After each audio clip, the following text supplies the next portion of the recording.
Hey everybody, I think I'm streaming. Haven't done this in a little while, so give me a moment to continue to get set up. But welcome to a live stream, a Comic Tropes live stream. I'm going to move this camera a little bit. Maybe like, yeah, I think about there sounds right. And give me a moment. I'm going to post that I've gone live to a few of my social media channels. Meanwhile, I'll pull up the chat to see if anybody hops in. And basically, just doing a live stream here to chat with everybody, just sort of doodle and catch up. Hello, Robert. Welcome to the chat. Give me a moment here as I just sort of spread the word that I'm live. I want to spread it to several channels, make sure that people know. But hello, Najiyad. Welcome.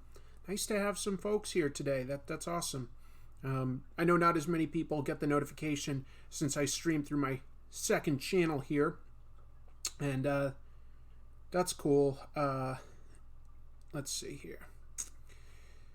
But I was getting too many sort of how do I even describe this? When I was streaming too much through Comic Tropes, it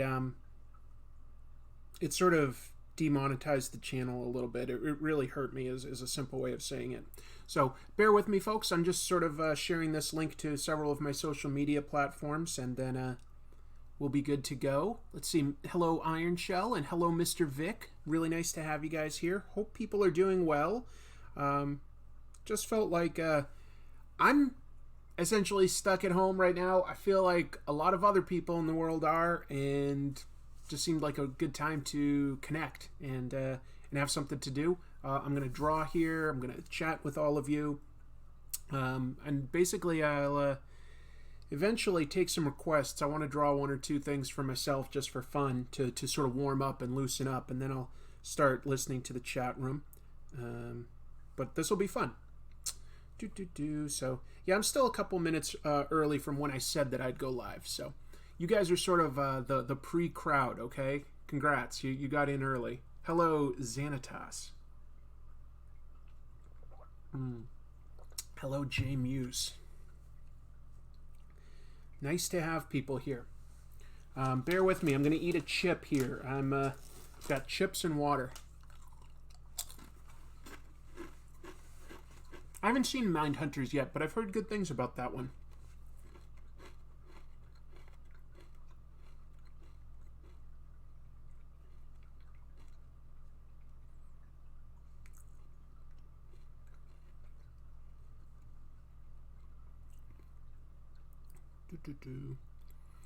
Yeah, what have people been binging lately? Trying to think of what I would plan on binging. There's probably a lot that I could catch up on. I haven't really been watching a lot of TV in quite a while, so I gotta think about that. Let's see. Hello to Roland, Sanity, Patrick. I'm watching the 1994 Fantastic Four movie for the first time. Enjoy. It's low budget, but I feel like the people that were making it really gave it their all, which is kind of cute. Thoughts on Marvel Noir? I haven't actually read the Marvel Noir stuff, so I don't really have an opinion on that one. I guess I'd be curious which creators worked on that, because it didn't catch my attention. Flash Comics, that's fun to binge. Disney Plus just started in the UK. Oh, well, there's a lot of good stuff there. I mean, The Mandalorian, I love that. Maybe I'll draw him in a little bit. Just letting some friends and family know that I'm streaming, and then we'll sort of get into it.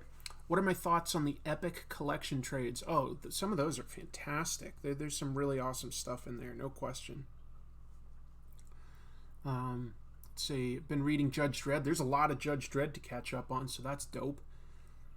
Oh, the Spider-Man Corona issue. Yeah, that was Spectacular Spider-Man, right? And that was a female supervillain who could like sort of spread disease, and she sort of looked like some sort of mix between Firestar and Madame Mask, as I remember it. I'm pretty sure Sal Buscema was drawing back then.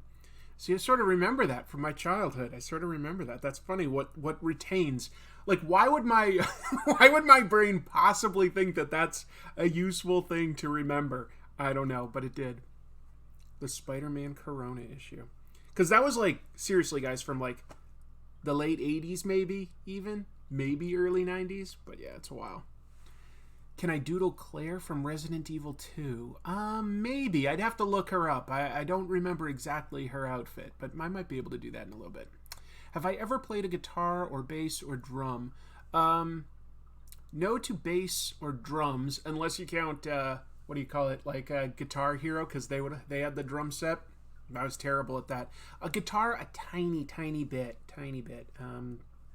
I'm not very good. I don't have a lot of musical aptitude. Now, my fiance Chrissy can play, so far, just about every instrument I've seen her have aptitude with. So she's pretty awesome.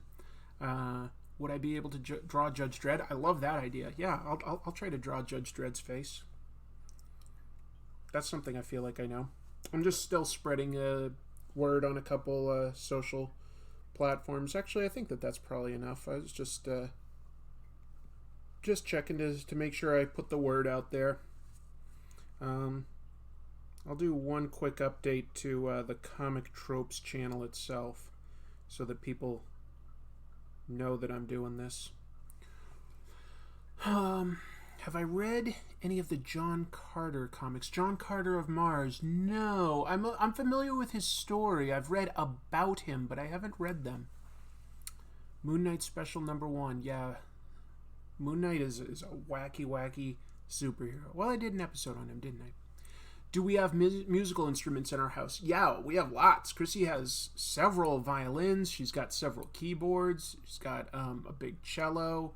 She probably has like some sort of a drum or tambourine or something. And she's got a lot of stuff that she can do, like sort of what would I call it? Like post-production editing on computers. She's really good at that too.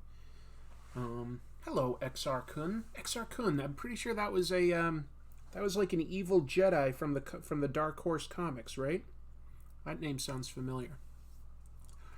Have I studied the semiotics of comics? I guess I don't quite know what you mean by that, Patrick. I feel like I'm lacking in my vocabulary because I'm not sure what you mean by semiotics. Daredevil, definitely the red suit. Definitely the red suit. I love his red suit. The yellow I know is the original, but I think that the red is much more powerful.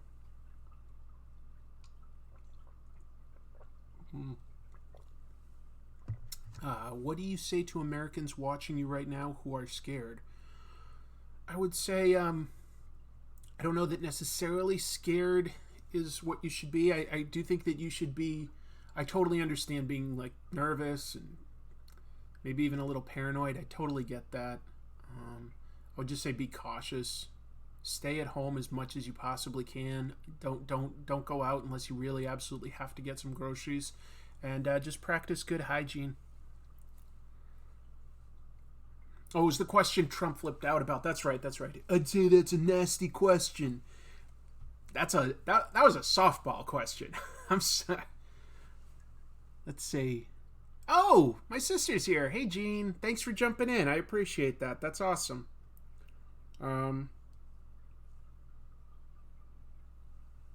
That's so cool. Semiotics, the study of signs and symbols and their use or interpretation. Oh, well, that would be interesting to sort of get into that. I think that there's a lot that you could say about the language that comics uses in terms of like lettering and stuff, but I did an episode about that. And then there's a lot of characters that are very iconic and stuff, so there's definitely stuff there that I could talk about, but I'd have to really sit down and think about that one. That's a bit philosophical, but very cool. Very cool. All right. Just posting one more link here.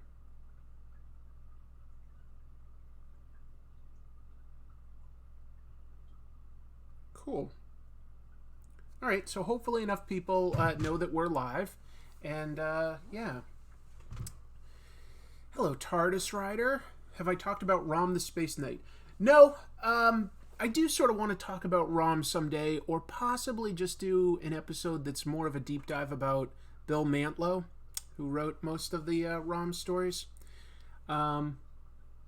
Yeah, that would definitely be interesting. I almost started talking about stuff like Rom in my Jim Shooter episode because he actually was one of the first guys to really bring in a lot of comic book adaptations of toys and have quite a bit of success with it. G.I. Joe was a massive, massive hit for Marvel for quite a while. Um, and he did Transformers. I'm pretty sure that he worked pretty closely on ROM and possibly a couple others. So it was definitely an aspect that I wanted to talk about in my Jim Shooter episode from a few weeks ago, but it was only a couple weeks ago, right? Like a week and a half. But it would have been a lot to talk about, and I was already talking about a lot of aspects, so I sort of sidetracked that for maybe another talk. Seeing your tweets about the current state of comic strips is really disappointing me on how Popeye strip is now just a mediocre one gag when the original strip helped popularize serialized arcs. Popeye was definitely a pretty popular and influential comic strip, and definitely paved the way for comic books. I didn't talk tremendously about Popeye in my Victorian comics episode, but that's mostly because he didn't necessarily have a lot of comic books, and I was talking a little bit more about comic books with a little bit of a note as to some of the comic strips that helped feed into that. Popeye deserves his own episode at some point. Bill Mantlo was called the fill-in issue king or something like that. Yeah, he'd take pretty much any job. I respect Bill Mantlo for his wild and crazy attitude, like anything goes. And of course, he's got a really tragic story where he got, hit by a car and is pretty heavily brain damaged. He's still alive, but he needs a lot of care, and that is a little sad. That said, nobody's perfect, I would love to do an episode about just how great Bill Mantlo was, because he definitely did a lot of cool stories, and he's got a sad story, and I definitely feel like he deserves support. He gave us a lot of great things like Rocket Raccoon or what else? I don't know. All the issues of ROM and various other toy things, Micronauts, but he also plagiarized a bit, and he got Marvel really close to getting in a tremendous amount of trouble with an issue of Hulk he wrote, which was just a ripoff of an episode of the Outer Limits TV show written by Harlan Ellison. Harlan threatened to sue Marvel, so they basically gave him full credit and paid him, and he said, fine, that's good enough. But Bill Mantlo almost got Marvel in a lot of trouble.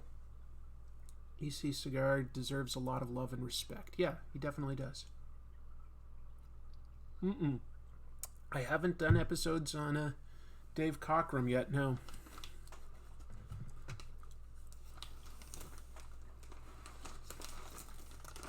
I'm going to eat one more chip.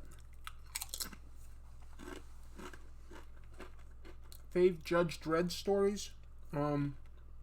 Block War, Block Mania. I love a lot of the stuff in the Cursed Land. The Cursed Child was a good arc. There's so many good arcs. I mentioned some of them in my episode about Dredd, but I'll have to do another one. If I ever go back to England, I'll do another Judge Dredd episode for the fun of it. Yeah, the Asterix comics Milosh asks about. I have long planned on, at some point, addressing Asterix by Goscinny and how do I pronounce his name? Like Uzdar? I'm terrible at pronunciation. I'll have to look up pronunciations. But I would love to talk about Asterix, and it's a little sad that now I haven't gotten to it before the artist just passed away a couple days ago. So that's a little sad.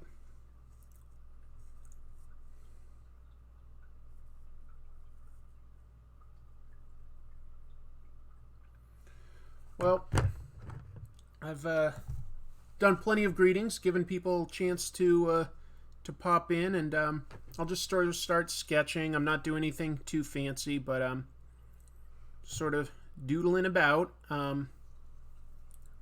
Let's see here. What kind of size do I have? My opinion on Frank Thorne. Haven't really read anything about him, I'm afraid. I don't really know Frank Thorne. I believe he created Red Sonja, maybe? or at least worked on it. But that's all I know.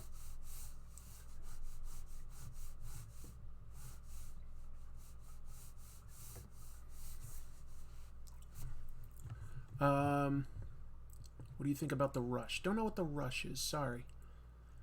Go Nagai. I'll do an episode someday about Devilman. A day or so. Yeah, more European comics. Trust me, a lot of people want me to cover more European comics. I'd love to. They require a little more research because I don't like some of them I've read, but I haven't like. I'm not as familiar with the full history of everybody. Yeah.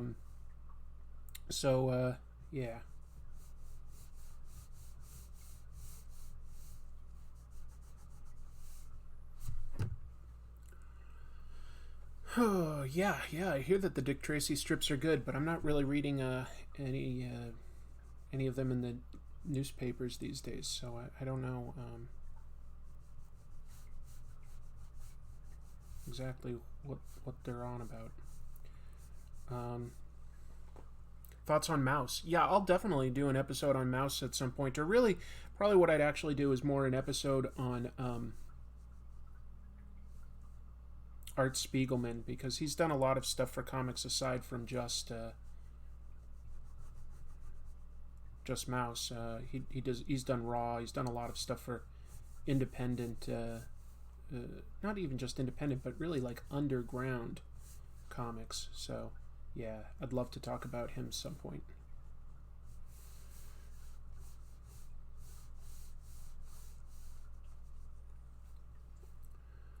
Fave Dread artist. I kind of love anything by Brian Boland, to be honest. So he's probably my favorite. Yeah. Super chats aren't allowed yet on this channel, Sansanity. I wish they were. That would be helpful because, yeah, I'd appreciate the income. But the thing is, you have to have a certain number of views, and this channel doesn't have it yet. So, I mean, while I could be doing it on my other channel, it just, I'm just not doing that yet. No super chats here yet. Someday. Maybe. I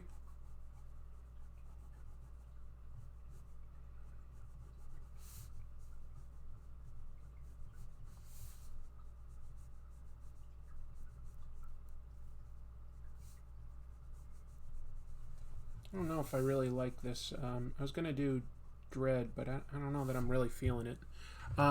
Maybe I should just start another one. Are you able to work? No, as of today, my job has closed. So, what does that mean? I will get paid for like the next. I'm shut down for 2 weeks, but they will be paying me. So that's honestly appreciated. And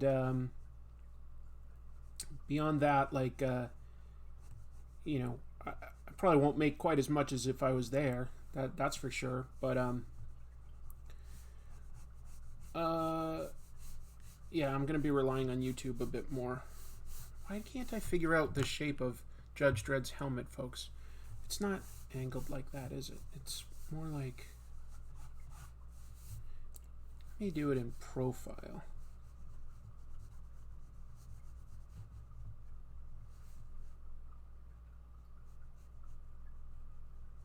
I give him a really big frown.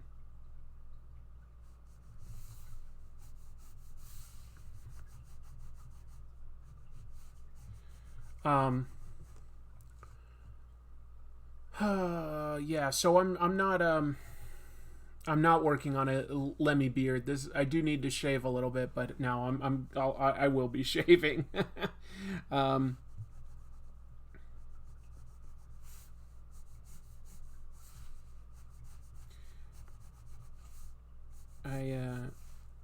I've lost my train of thought, folks. I'm sorry. I've lost my train of thought.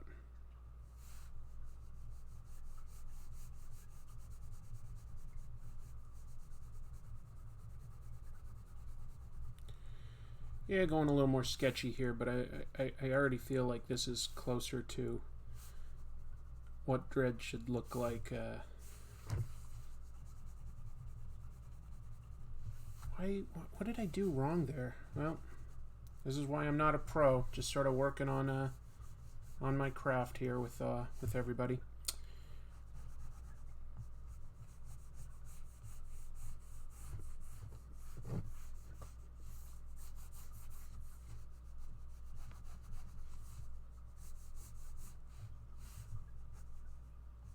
All right, so let's see what other things. My channel is much bigger now. Yeah, it's doing pretty well. And while I can't do super chats right now, if you look up there, I can take donations on Coffee. So, in fact, let me open up my email over here, and if I get a coffee donation, oh, so somebody already did. Let's see here. Kelby, you just did a donation. Are you in here? Because Kelby, feel free to hit me up with a request, and if I can honor it, I will. Kelby shot me a donation on PayPal. Oh, several people have. So is Stefan, and so did Ryan. Wow. Well, hi. Thank you, folks. That's that's very, very generous of you. You just so you know, guys, nobody has to donate right now. In fact, I know that this is a serious time where, like, some of you may not be sure how much we're getting paid, and so definitely don't spend money on this if it feels frivolous to you. If you're in a position to, trust me, I'm grateful, but do not feel obligated. I didn't even know you had a second channel. Yeah, so I started this second channel because I've always done, what do you call it? I've always done Inktober, and I used to, as of now, I've done 3 of them in a row on Comic Tropes' channel. But when I did the last one, what that showed was, of course, not everybody tunes in to, live streams, and that's fine. Some people just want to see the, edited together, complete episodes where I talk about comic book techniques and history and things like that, and I get it. So at a certain point, my channel got a lot bigger, and the average episode gets a lot of views, but the live streams didn't get anywhere close to that number of views. So YouTube said, oh, this guy used to get, say 50,000 views a week on a new episode, but now he's releasing stuff and only 2,000 or 3,000 people are watching it each day. So he's changed his show and people aren't as interested, so they literally stopped recommending my show to new viewers, and it really cost me. So that's why I stopped doing live streams on Comic Tropes. It was just hurting me too much financially. I mean, it just really cratered out, and that was pretty rough. So now I'm just sort of doing stuff on a second channel. And what I planned to do with this, folks, is I'd planned to do some interviews with some creators at Emerald City Comic Con, which would have taken place last week. It didn't take place, obviously, because of what's going on. So I was going to do interviews, and at some point I still will. Let's see. Is this still streaming properly? Everything says it's streaming properly. It's just the chat room slowed down. Let me see what else I can draw here. Oh, I know what I want to draw. Let's shift this up. I've got a really big pad here. Let's see. Elvin is from Italy and has been on lockdown for 20 days. That sounds really rough. I'm about to do... Today is day 1 of 14 or 15, and not really looking forward to it per se. I really can't say that I am. Um, I mean, I'm glad I don't have to interact with the public anymore just because that was getting kind of nerve-wracking, but staying at home is not fun, so yeah.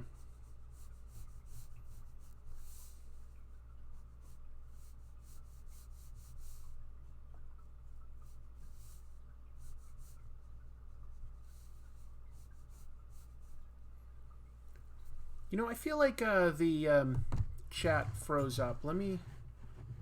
Oh, oh, it did. Okay, the chat just came back. It was delayed. It was delayed. Okay, give me a moment here. Um,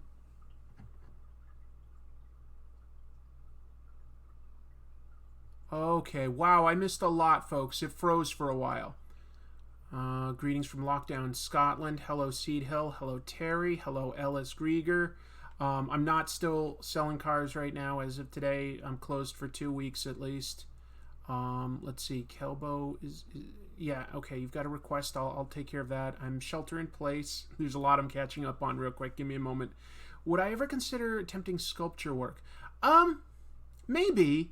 Chrissy, my fiance, has done some, and it's pretty impressive. She's really good at it. She's got a lot of good tools too. So like she's got all the fine sculpting tools and all sorts of clays and resins. It's really cool. Let's see. Elliot S. Magan. Yeah, that would be definitely a good important time to talk about. So I'll give that some serious thought. Thank you for that. Norgal from Headlopper. Well, let me look it up. Let's see.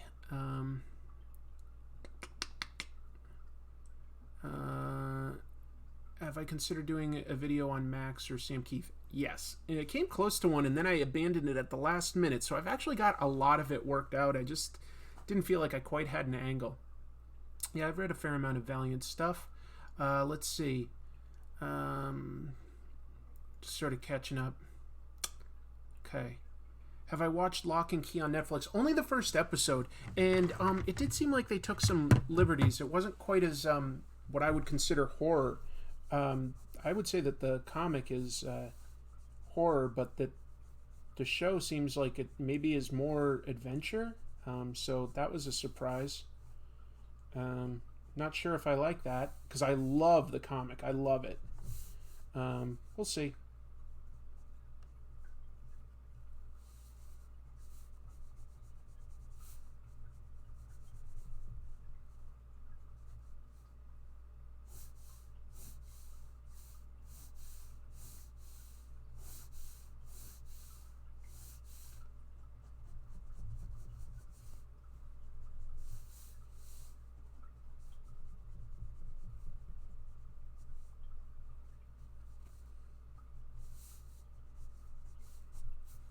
Drawing a turtle. I was drawing Judge Dredd, and then I sort of bailed on it because it wasn't really coming out too well. But yeah, whatever. I'll come back to it someday. All right. So who's Norgal from Headlopper? Let me look that up because I did get a donation for that, and if you do a donation, I'll at least attempt it. Let me just look up who that is. I'm sorry, I don't know off the top of my head. Oh, he's the huge Viking. Okay. Okay, maybe I can do this. Let's see. Yeah, I haven't read all of Headlopper yet. I do have it. I haven't read it yet. All right, let's flip this piece of paper over and I'll do Norgal if possible. But keep asking questions, and I'm happy to answer them to the best of my ability. Let's see here. So I'm going to draw this a little exaggerated and cartoony, and I'm not going to do a full body just because that would take me a really long time. So bear with me. For some reason, when I hear the name Lock and Key, I always mistake it for that comic series about the two cops from Spawn. That's Sam and Twitch. Sam and Twitch, not quite the same as Lock and Key, but I sort of understand where you're coming from. Yeah, I've got some British comics like Beano. I don't have any Scottish ones, like you're talking Ur Willie and the Bruins. No, I don't know that.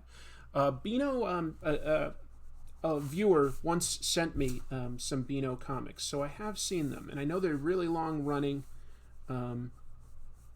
Very cool stuff.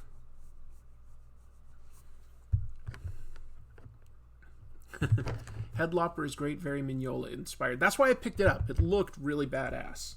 Um,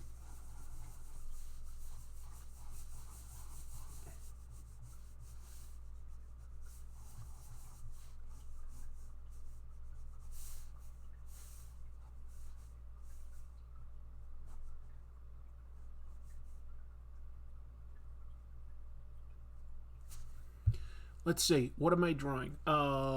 This is going to be Norgal from Headlopper, if I can master it.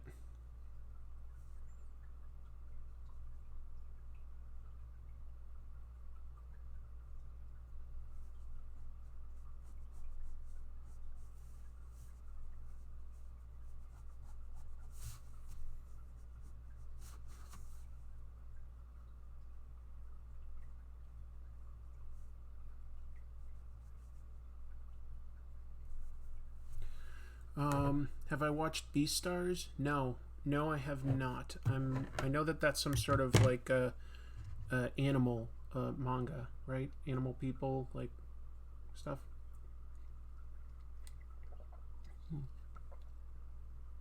Water, water everywhere. So let's all have a drink.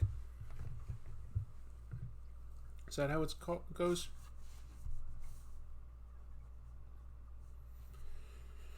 All right, messed up there.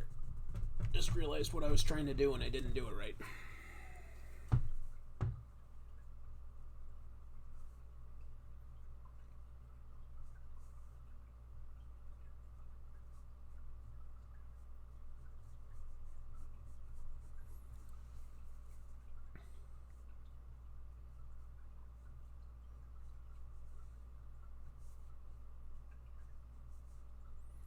Norgal's almost like a huge, violent Santa Claus kind of a guy.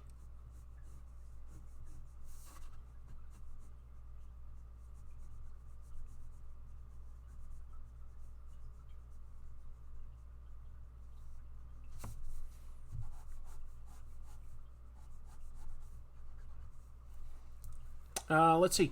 Do I regularly buy many current comic runs? I wouldn't say a lot, no. The stuff that I'm following right now that's current is just, it's not much. Immortal Hulk, X-Men, Batman White Knight, My Hero Academia. Uh, that's about it. Oh, and whatever Kirkman puts out, I still get. But, so not a lot.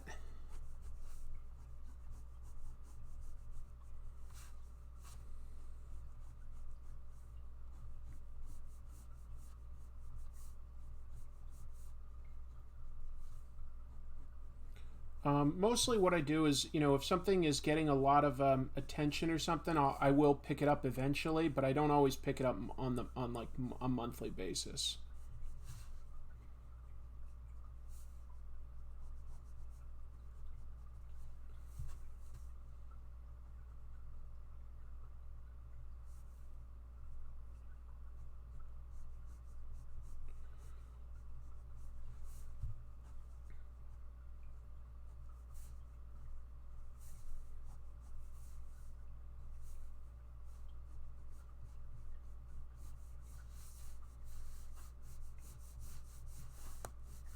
I'm just giving him the exaggerated proportions that he's drawn with in the comics. This is Headlopper.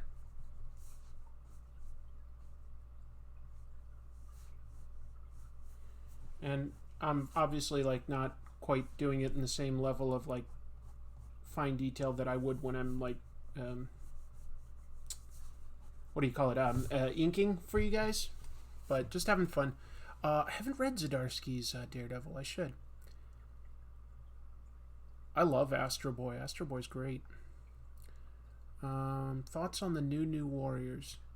Yeah. I'm gonna like sort of wait and see what they're doing with that, because I'll be honest, like I don't quite get. I feel like they're missing the boat with those names. I don't. I sort of get the idea. They're saying like, hey, here's a bunch of like, a new current generation of superheroes, and they're taking like what would normally be sort of like, insults or pejorative terms, and they're gonna make it their own. They're gonna own those names, and I'm like, well, I sort of get that, but at the same time, it feels like Marvel's sort of like they were just like, oh, these would make interesting superhero names, and then they formed the series based on that, which would not be a great way of approaching the story or the characters. But I don't know. I could be wrong on that, so maybe they've got a better idea that I don't understand yet. That's a confusing one. Anyway, here's a little bit of that. Any Will Eisner recommendations? Well, I think you sort of have to start with things like Contract with God and the Spirit and go from there. I know I've got a bunch of his stuff, but I don't always remember all of it.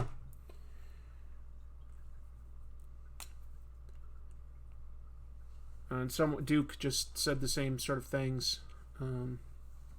So yeah, there's sort of a consensus on where you'd start with reading anything by Eisner.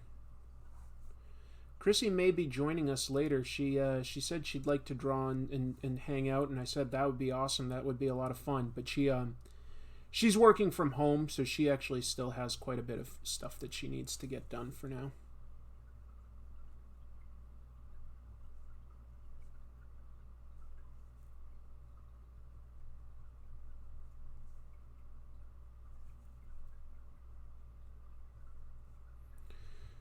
Let's see, what else? I agree with you, Bally. It does sort of remind me of Extraño, who was not a great depiction of a gay character. He was like some sort of like... Was he the gay vampire in...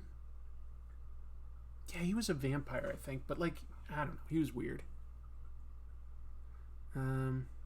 Lucius from Bone. Yeah, there's a similarity there. This guy's a little bigger than that.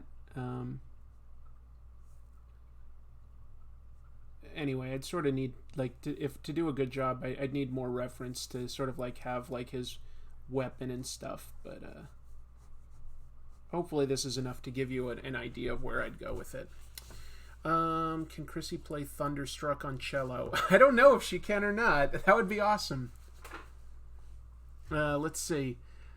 Hello, Eric. Hello, Christian. Favorite movie, TV portrayal of the Joker? My favorite overall is probably from The Dark Knight. I think that's my favorite, but it feels like it's so hard because I really do like Mark Hamill's interpretation a lot. So I could have a different idea on a different day. Stan Sakai, I'd love to do Stan Sakai sometime. Kirk, yes, I would love to. Yeah, I think that's what I'm confusing, Andrew. I think that Extraño got AIDS from some sort of a vampire. But that writer was doing some weird stuff, because he also had Snowflame, the supervillain that was powered by cocaine. Was that Gerber? Was that Englehart? Who was that was writing that? It was. I feel like it was either Gerber or Englehart. It was probably Englehart. What was the first comic you ever bought? Oh, that's a cool question, because I did have a few comics that like my parents had gotten me, but the first one I bought for myself was definitely an issue of Transformers. I was way into Transformers as a little kid. Didn't know that they had a comic. I went into like a drugstore. I had a paper route at the time, so I had a little bit of spending money. When I saw the Transformers comic, I was like, oh my god! I was so excited to get extra Transformers. So that was sort of my entry point into comics, was Transformers. Snowflame was the highlight of that comic. I've met Stan Sakai. He's a great person to talk to. He's really talented. I like his art style, and he's also, some people forget that he's a letterer as well. He's the letterer on Gru. He's really talented. But yeah, my introduction to Usagi Yojimbo was because I was reading so many Ninja Turtles comics in the mid-'80s, and there was like... I forget which one crossed over with which first, but one of them appeared in the other's comics. Now I can't even remember, to be honest. Let's see. Oh, it's Hoodie Coco. you can see Hooded Cobra Commander 788 there.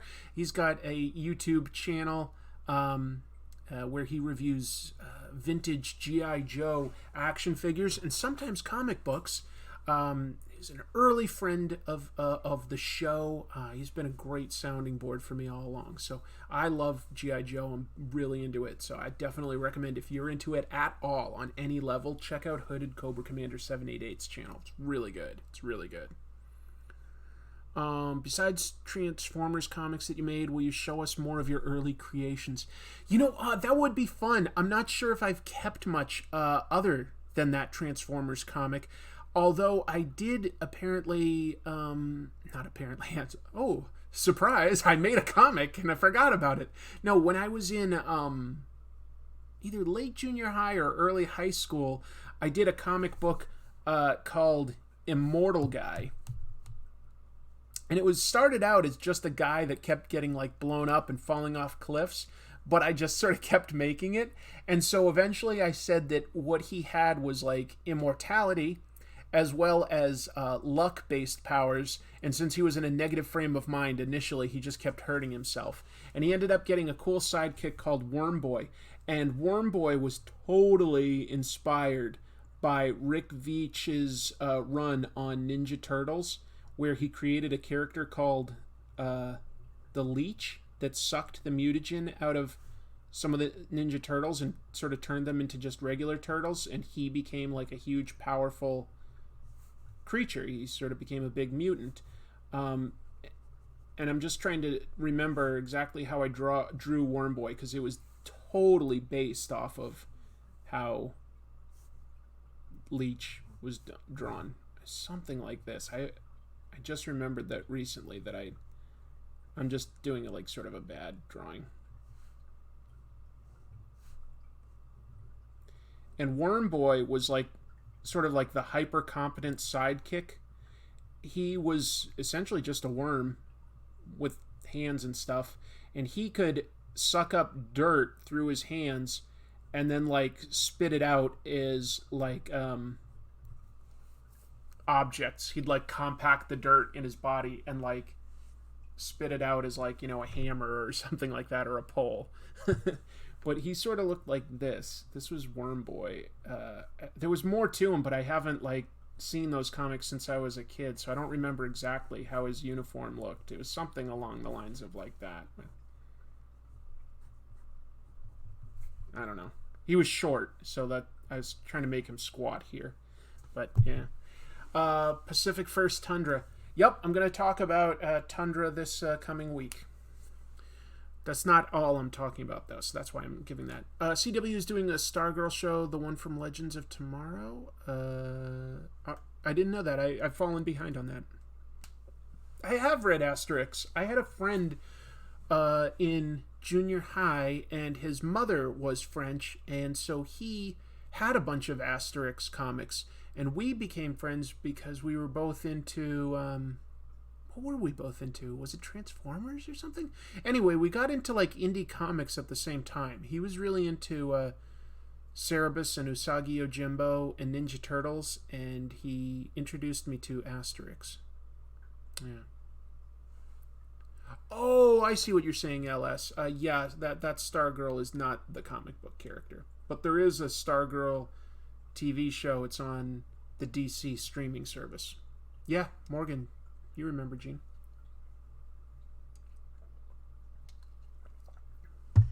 Mm-hmm. Let me see what else I've got for pins and see if any of these are working.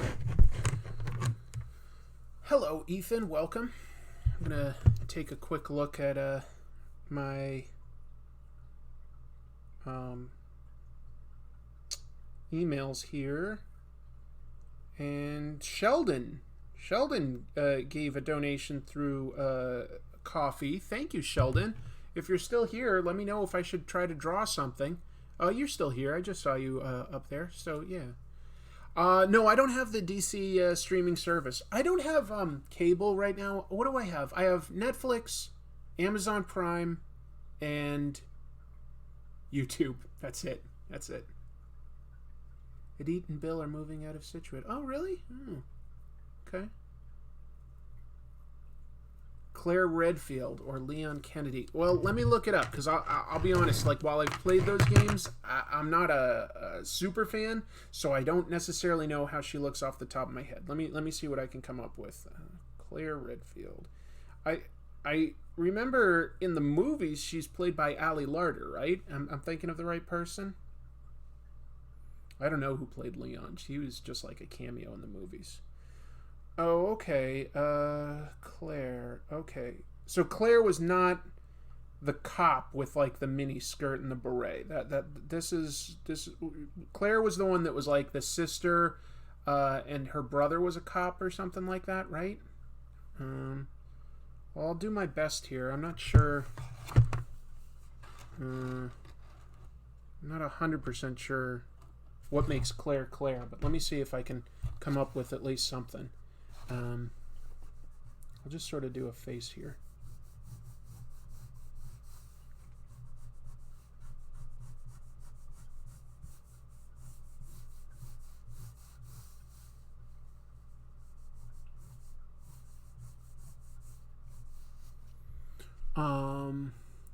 Have I read any Doctor Who comics? Yeah, I have read a few. Not a lot. Not a lot. I love Doctor Who though, so I've always sort of thought about reading more. I've read for Doctor Who. You know what I read was I was curious about two characters. I was curious about Absalom Doc, the Dalek killer, and I made an episode about that. And then I was also curious about Death's Head before he sort of entered the Marvel Universe, or at least the Marvel Universe UK.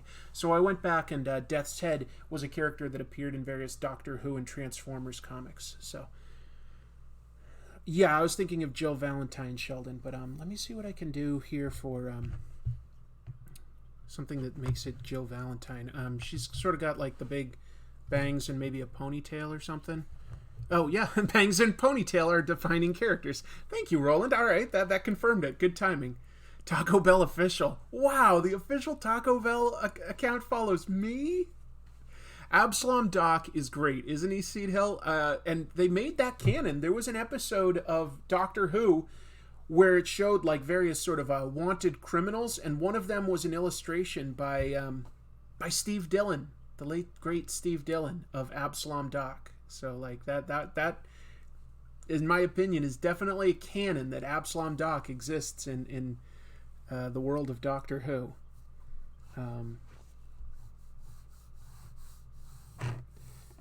I guess the reason I'm so amused by Absalom Doc is he's sort of like putting a character like Wolverine or Punisher, like a sort of violent, gritty character, into the world of Doctor Who, and Doctor Who is a much more sort of like, positive character. He's essentially almost a pacifist, and so it's just sort of interesting seeing a character like that exist in the world of Doctor Who. He's so violent. He goes around with like a chainsaw gun, chasing Daleks. Do I have a favorite spin-off comic or show or movie? A favorite spin-off? Yeah, Angel. Angel was a great TV show that spun off from Buffy. So, I would say that like that's a show that I really grew to love, and originally it spun off from Buffy. So.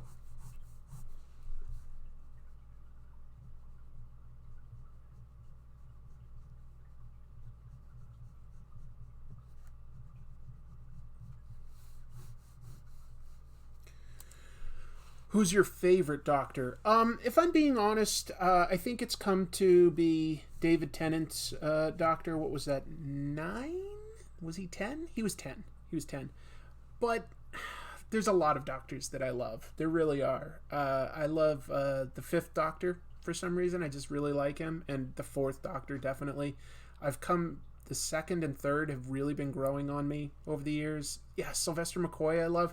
It's really hard. I would have a hard time ranking them. All I can say is that like maybe my top 5 Doctors would all be really close. And then there'd be like another like 3 or 4 that I really like a lot. And then there's maybe a few at the bottom that like, just for whatever reason, I didn't think that they quite worked out or didn't have the best stories. But I don't dislike any of the Doctors per se. I'd have to put 6 at the bottom, but he had some pretty shit stories. So what can you do? It's not all the actor's fault or anything. Like, the idea for the characterization was cool, and they basically kind of did it right with the 12th Doctor. I haven't seen any of 13 yet because I don't have cable, so I haven't watched Doctor Who in a while, and it really bothers me. I really want to catch up with all that stuff.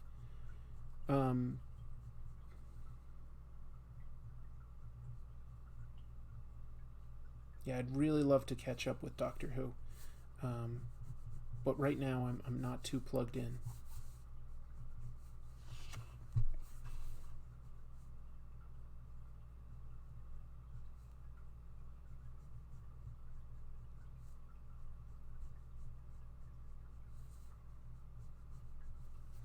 This is terrible. This is really awful. Do I have more space? I have more space. I'll just sort of flip it around like this. Yeah, I saw the Doctor Who special with John Hurt as the War Doctor. He was great. He was great. He was awesome. Wish we could have seen a little bit more of him, but we got what we needed. That said, definitely wish that Christopher Eccleston had been willing to come back so that could have been him. I think that would have been pretty great. I think that would have been awesome. The first volume of Sixth Doctor comic runs. I've heard that the Sixth Doctor and the Eighth Doctor had some pretty great comic books. I have not read Fantastic Four Grand Design, but Tom Scioli is an interesting person, so I definitely would like to check it out at some point. What comic supervillain would I blame the virus on? Red Skull. Yeah, I'd blame it on Red Skull.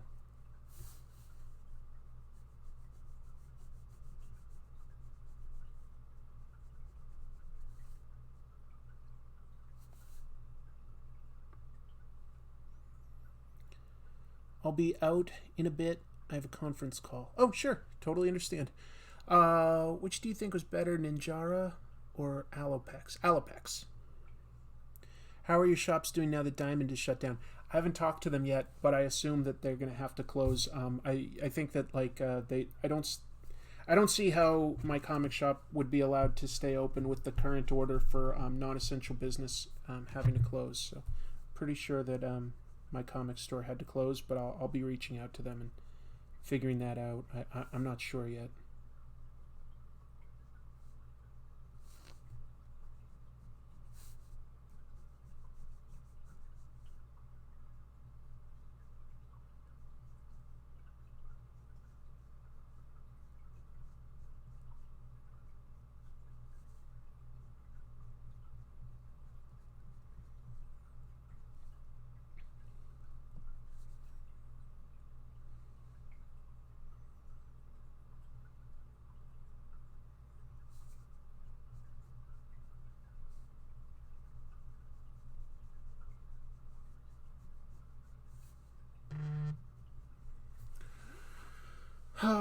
Do I play many video games? I do not play many video games. I do like video games, but I intentionally tend not to play a lot of them right now because I want to focus more on making comic tropes, and it can be very distracting if I get into like a big video game. But I play them. Right now, I did actually download The Witcher 3, which I know is like from several years ago. But I was like, yeah, I want to see what this is about. And so I've started that, but I'm like just barely into it. Just barely into it. Better Cap sidekick, Bucky or Falcon? Falcon. Yeah, Falcon's pretty awesome. Because now Bucky became an awesome character. I really, really like Winter Soldier. I really do. But I like Falcon more as like the partner, and I do think he's the one that should like basically be Captain America next. I believe that Captain America would pass on the mantle to him. Yeah, totally makes sense.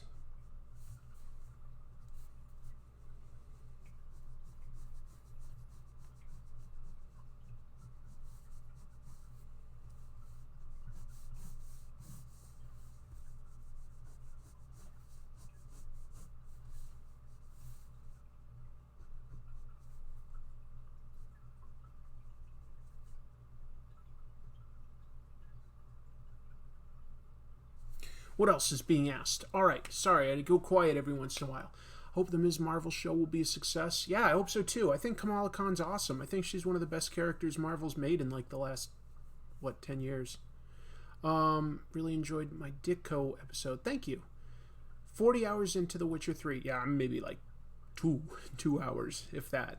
Thoughts on X-Men Grand Design? I love it, and I love the idea of it. I love the idea of trying to sort of simplify or at least encapsulate all the continuity and make it all make sense. I think that was a great idea, and I think it'll become a thing for Marvel. I after they do this Fantastic Four, I wouldn't be surprised if they did, what do you call it? A Spider-Man next.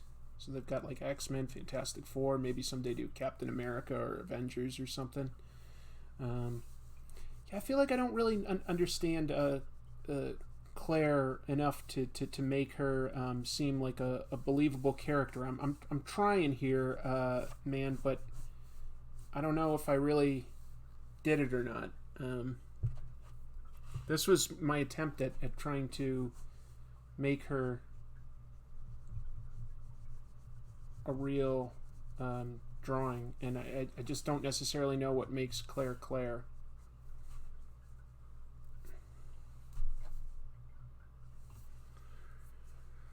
What writer and artist combo would you bring together to work on a run of your favorite character? Oh, all right. Let me think for a sec. How about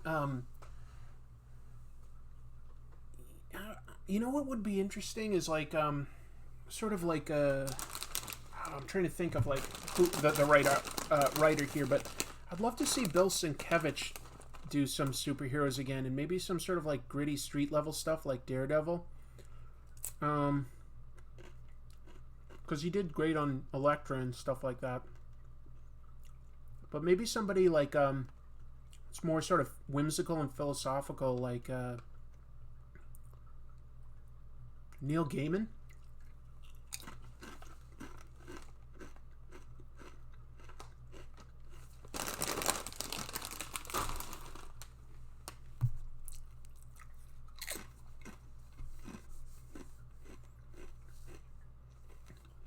And if I was to, do this all the way through, maybe have her holding a gun.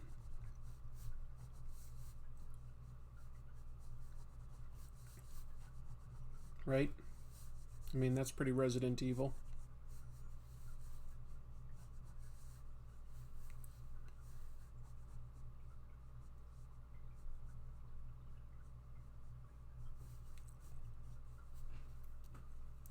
I don't know.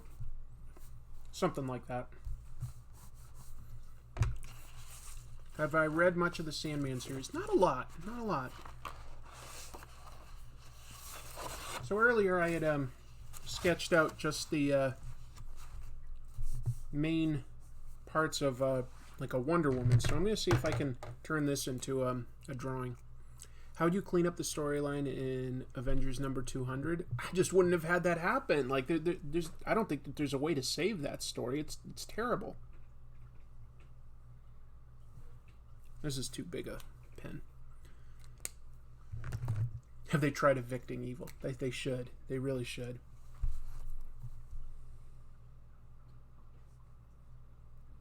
Oh, I hear somebody.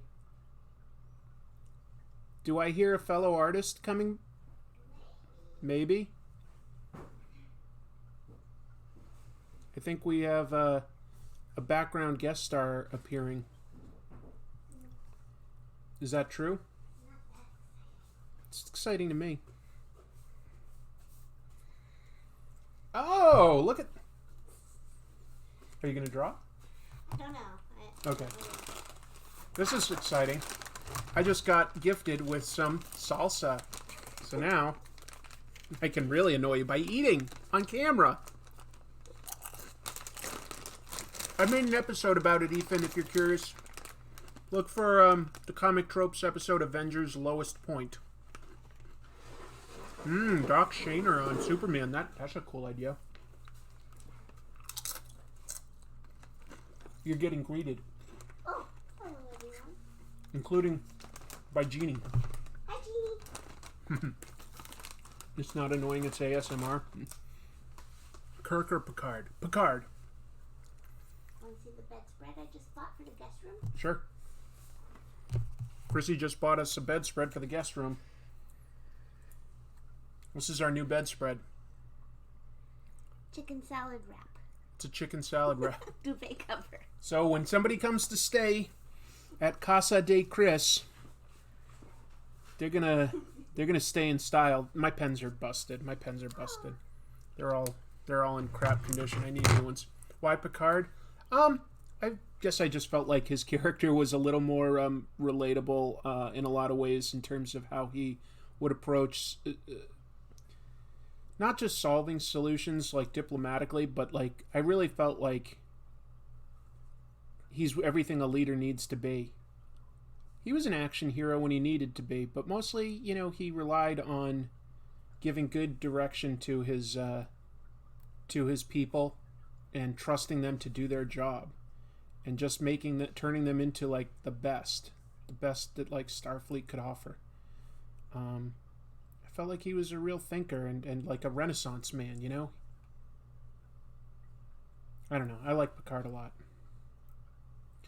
Although in some ways my favorite leader in Star Trek might be Sisko, because he went through like a much more challenging sort of scenario where he was sort of like a wartime leader, and yeah, I really liked what they did with that character.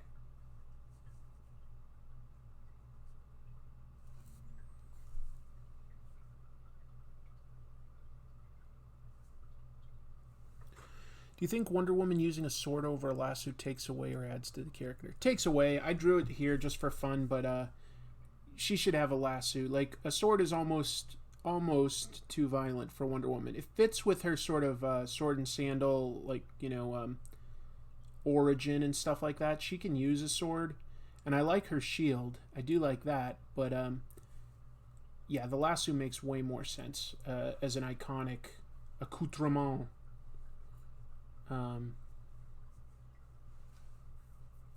It's hard to think of, like, you know, what iconic accessory should a character have. Like, Indiana Jones has a whip, you know, and it just works. It feels right, but not every character has that sort of iconic accessory. Like, but in general, I feel like superheroes, like heroic characters, should have sort of defensive weaponry, as in like shields and ropes. So like Spider-Man has webbing, Captain America has a shield, you know, Batman has like batarangs and stuff like that with usually like a rope or something. So yeah,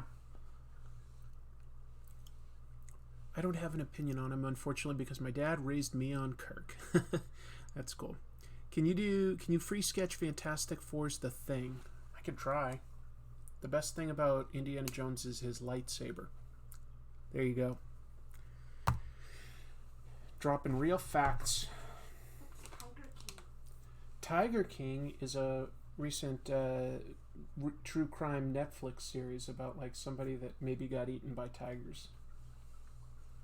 We'll have to watch that soon. Oh, okay. We'll look him up. Yeah. He's got a mullet. Oh, yeah.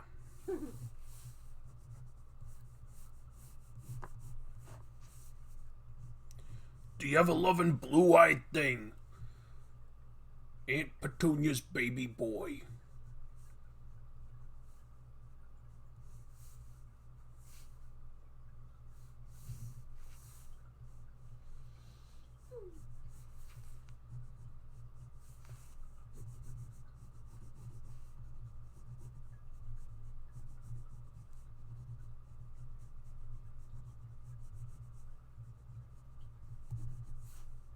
I'm working on it, folks. I'm working. Let's see what we come up with.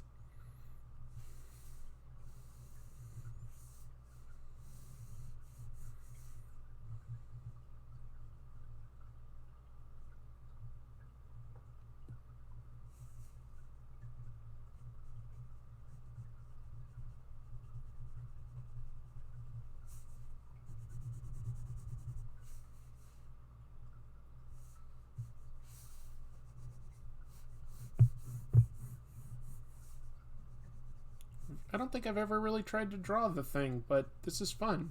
What a great character, you know? Grumpy characters that are still like heroes and are good people are like really, really fun to write for, because they're full of like some inherent conflict, and that's cool.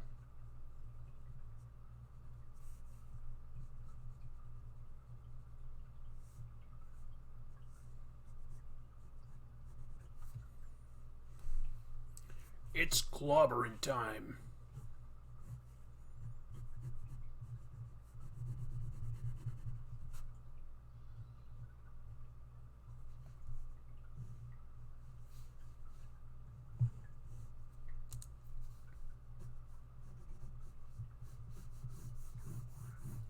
Uh-oh, Chrissy says I'm being too quiet. Uh-oh. Folks, I'll talk about something funny. Whackity smackity doo, splash, whoops, I'm gonna fall. Fart. Is that better, Chrissy? That was quality entertainment. Yeah, I know. People should pay for this. If I've missed anybody's chat, like, that is not intentional. I promise I'm trying to pop my head up and take a look here and there. So just know that not ignoring anyone no matter what.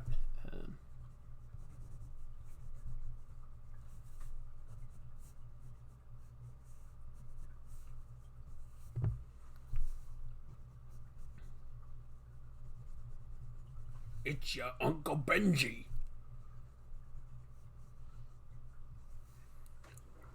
Nice sound effects. Rob Liefeld's all his characters were grumpy. They were all gritting their teeth. Thank you for the fart. You're welcome.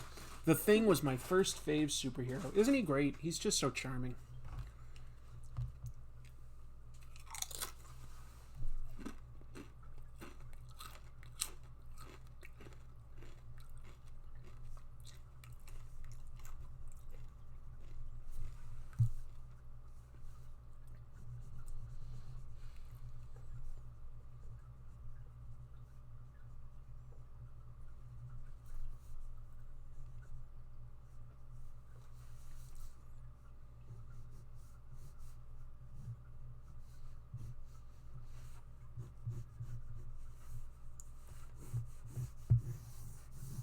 I hope I'm doing this right. I've never really tried to draw the Thing.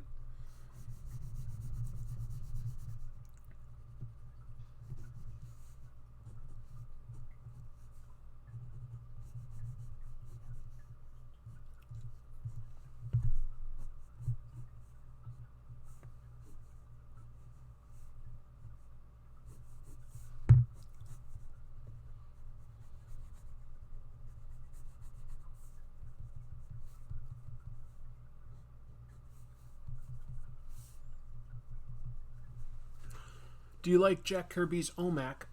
Yeah, but it's not one that I've read as much as some of the other stuff by Kirby, so I should need to do that. I need to practice freestyle rap more often.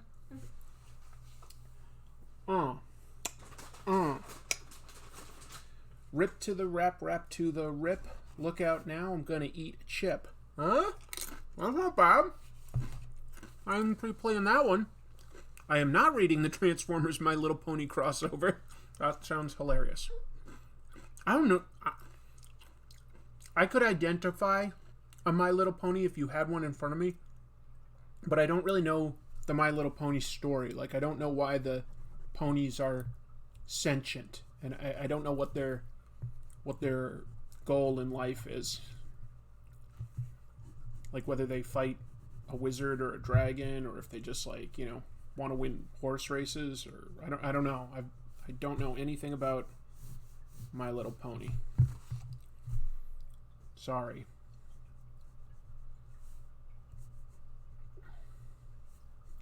I know that there's a lot of what's the name for, like, those guys that like it?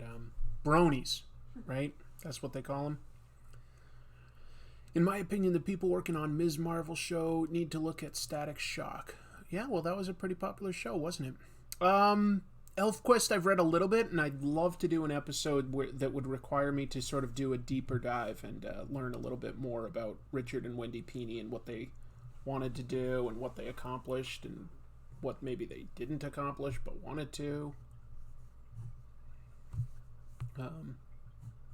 So that's definitely a potential episode I've considered in the past.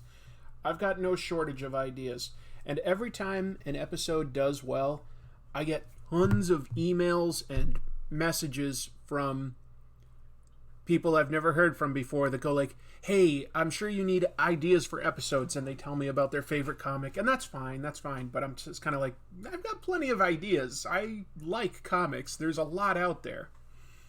Have I read any of the Judge Dredd crossovers with Alien, Batman, Predator? The Batman one I did. Batman. Actually, there's probably more than one with Batman, but I think there were two. I'm watching AEW. It's weird to watch it without a crowd. That does not sound entertaining, to watch sports without an audience.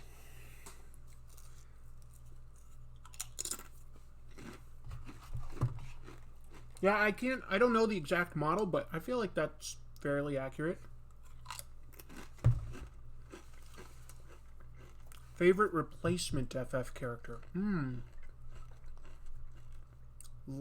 Elijah Laserfist. Thoughts on creators doing buybacks for the time being? Man, if they can, that's fantastic. I've seen some of that. Comic stores are hurting. They're hurting. Most of them are having to close. If they're not closing, they're at least getting way less foot traffic. And a lot of creators have reached out and said, hey, if you have any of my comics, I will buy that inventory up to a certain amount, because everybody only has so much money, of course. And then they say they can just donate those comics to people. I've seen that with a few people. I'm blanking on a name right now, but what a generous move. And yeah, it's going to be a tough time for the industry. Now, places like Marvel and DC should be able to weather this, even though they can't send their comics out even right now. They'll be able to weather it. They have corporate owners with deep pockets, so they'll be okay. I'll keep that in mind. Watchful and harmonious. People are saying I shouldn't say the name of the thing going around, which I don't think I have. I think I've just said what's going on. Yeah, apparently you can get demonetized by just saying it. So, yeah. Amy and Jim Zub started it. That's awesome. Jim Zub is a great guy. I would love to do an episode about him, but I also would I'd be worried about I wouldn't want to offend him. I like him. But I've done episodes about people that I really, really like, and I've tried to be as honest as I can. That can be hard actually on this channel sometimes, wanting to talk about a character, or I should say a creator, and not I like them and I want to say why I like them, but I don't want to just go oh, it's cool because of this, that, and the other. I want to explain where there might be a shortcoming as well, so that my viewers feel like they can trust the channel. It's a hard balance sometimes. That's all I can say.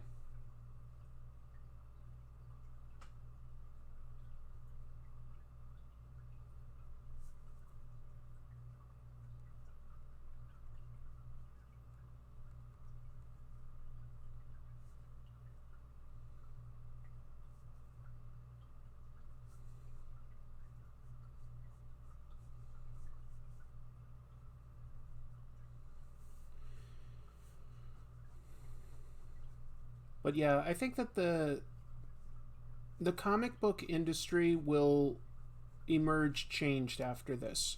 Not immediately, but there will be ripple effects. There just will be. Some creators and some stores will absolutely be going out of business. There's just no way around it, unfortunately.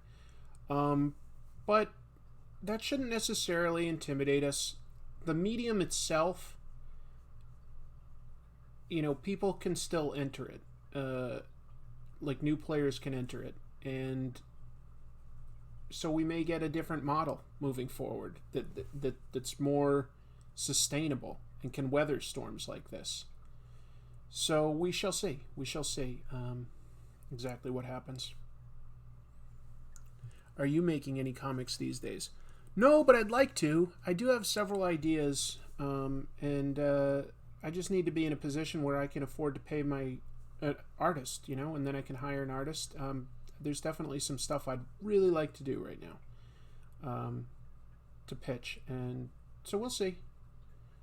If the channel becomes more successful, that just means that I will also try to make some comics again. So we'll see.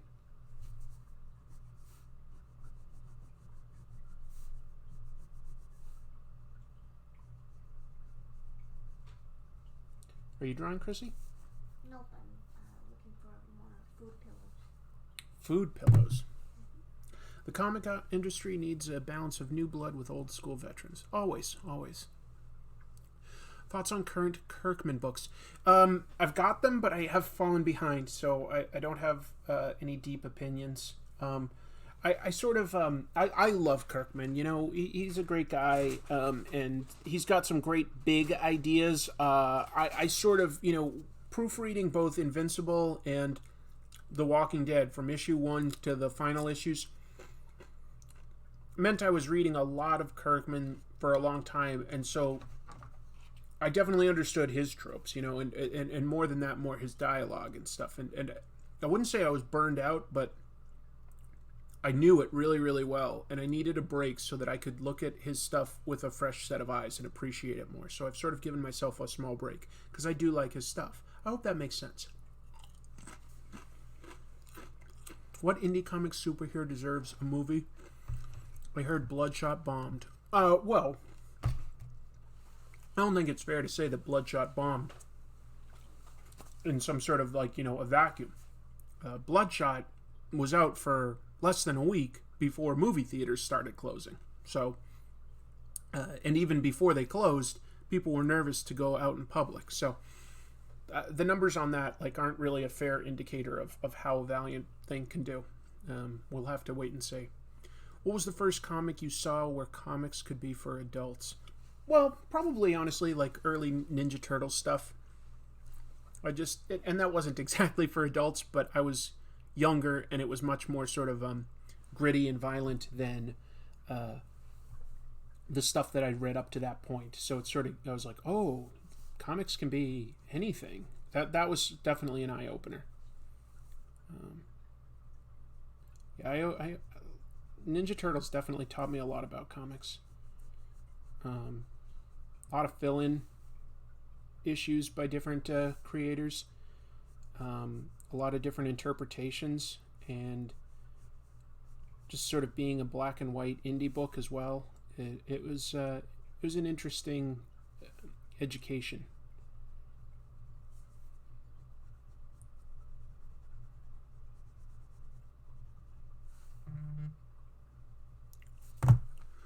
Let's see. Hey Chris, everyone at the Max house says what's up. Hey everybody. Hope you're enjoying staying at home, and just wash your hands before sticking them in each other's mouths. That's the best advice I can give.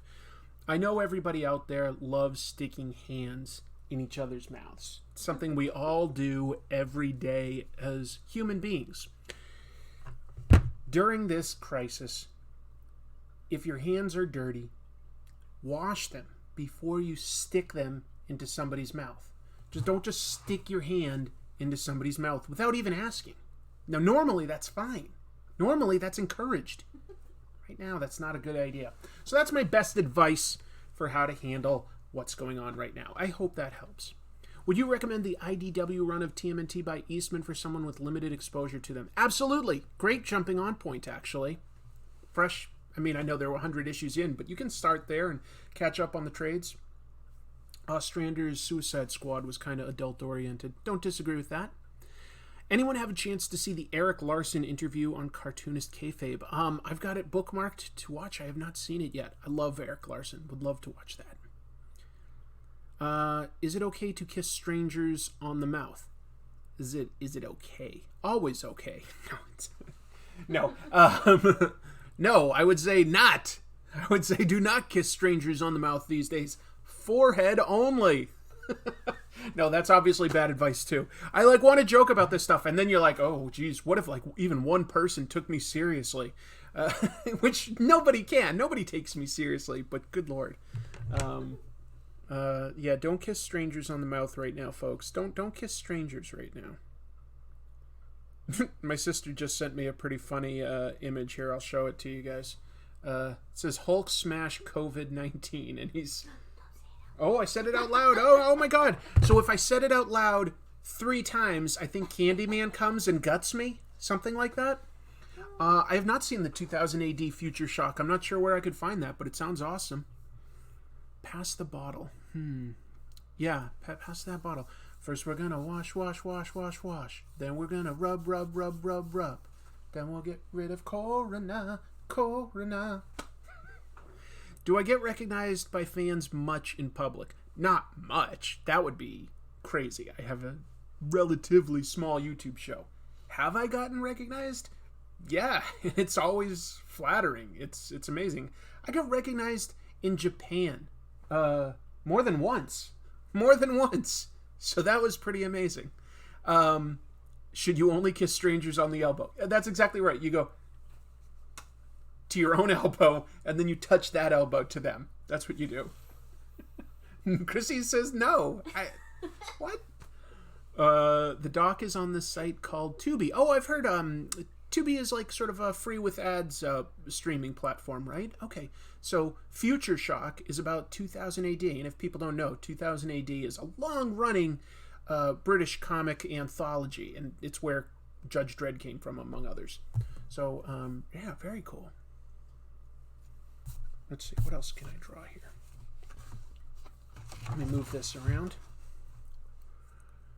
That's cool. When did people recognize you in Japan? Well, two things. One is somebody that I'd met before, and we just happened to be in Japan at the same time, so we bumped into each other at Odaiba at the what was it? The Gundam store. I was just like, oh, hey, and so that was kind of cool.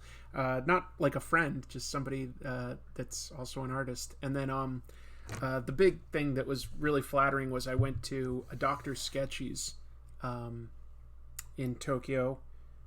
Should have been all strangers, but somebody was like, oh, I watch your show, and he was one of the organizers. I was like, that's pretty cool. That's pretty cool. So yeah, they recognized me from my show. And sometimes, like, you know, I've been recognized at work, which is awkward but flattering. I've been recognized at other comic book stores if I'm just out and about. That makes a little bit of sense. And at conventions. And then, yeah, just every once in a while, just somebody's like, comic tropes. And I'm like, yeah, thanks.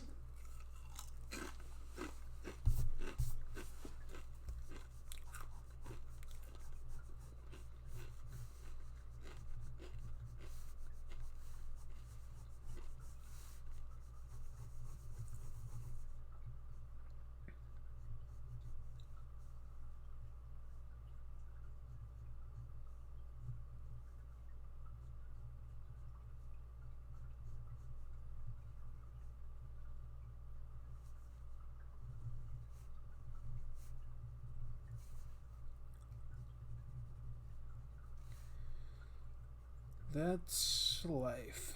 I wonder what it's like though for like YouTubers that have like, you know, like 1 million subscribers. They must get recognized about as much as like, you know, an actor in movies, right? Because they got so many people that know them. So I'm nothing like that.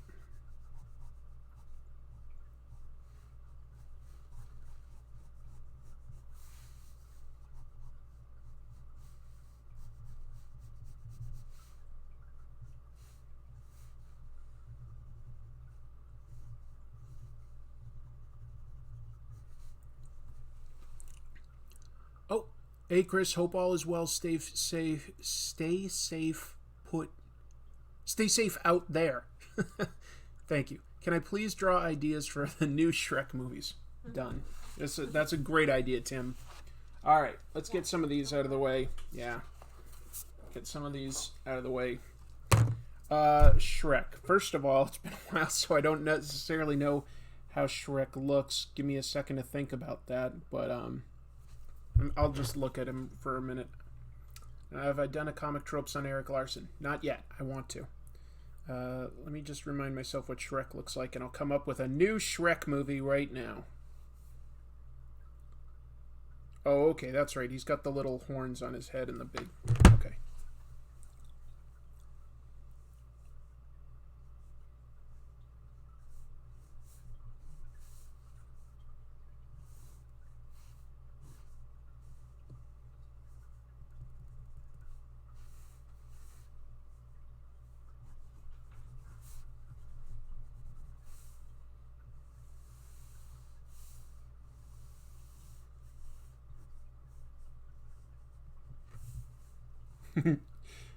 Yeah, this is definitely one of my better drawings.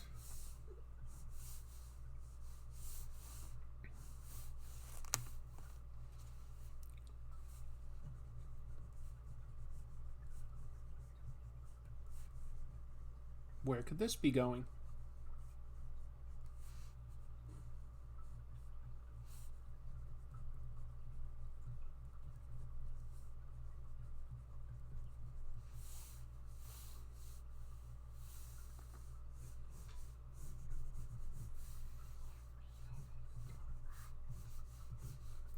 It's too light. Alright, I'll draw it with a marker. Let's see. Give me a moment here. I got a pen. This one...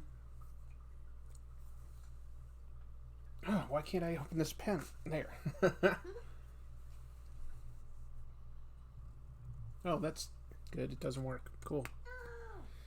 Presumably I've got pens that work.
This is called Shrek 6, Shrek Dies.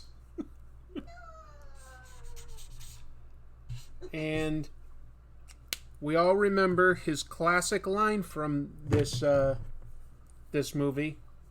As he dies, he went,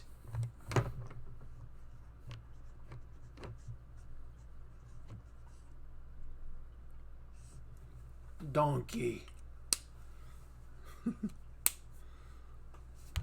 And then, of course, the next one after that was called, what, let's see.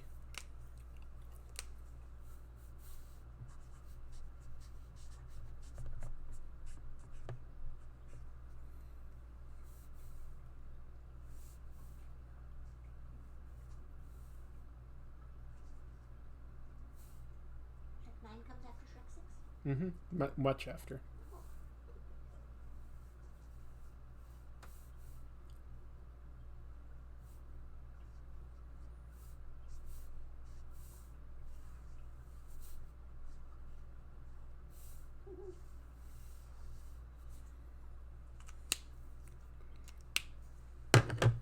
Where are my pens?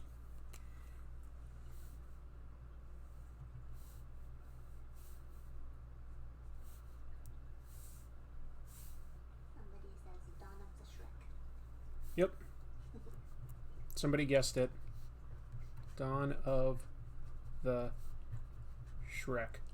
Because in Shrek 9, Shrek came back as a zombie. We all remember that classic.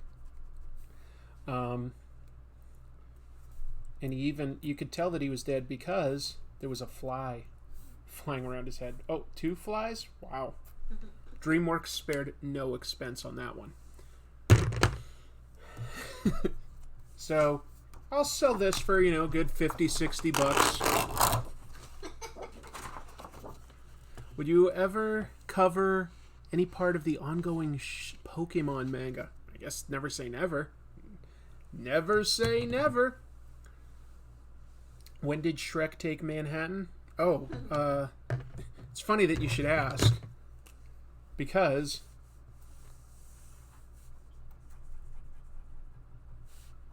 there's a good pin for you.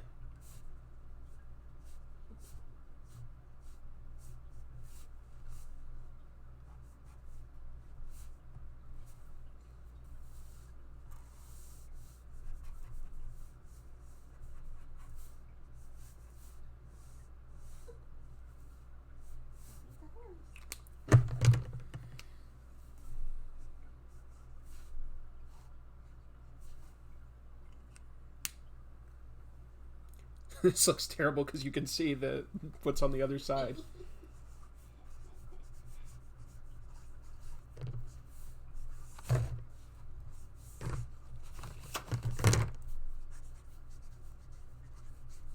This one is wrapping up my 2 favorite movies ever. Friday the 13th Part 8 and Shrek.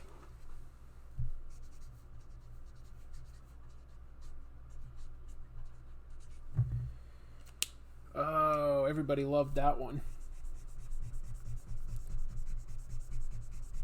Oh, my friend Tim has definitely sent us all down a rabbit hole to hell.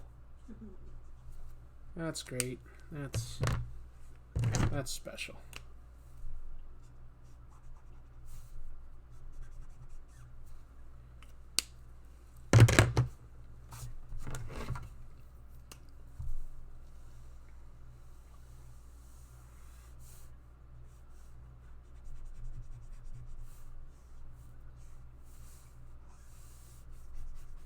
What do you think of this, folks? I'm sure to be a professional artist any minute with this.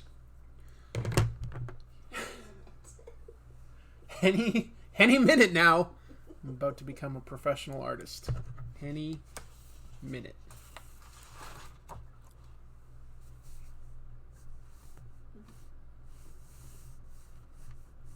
There. This is my new way of drawing. It's called fast drawing, and it's going to become really popular.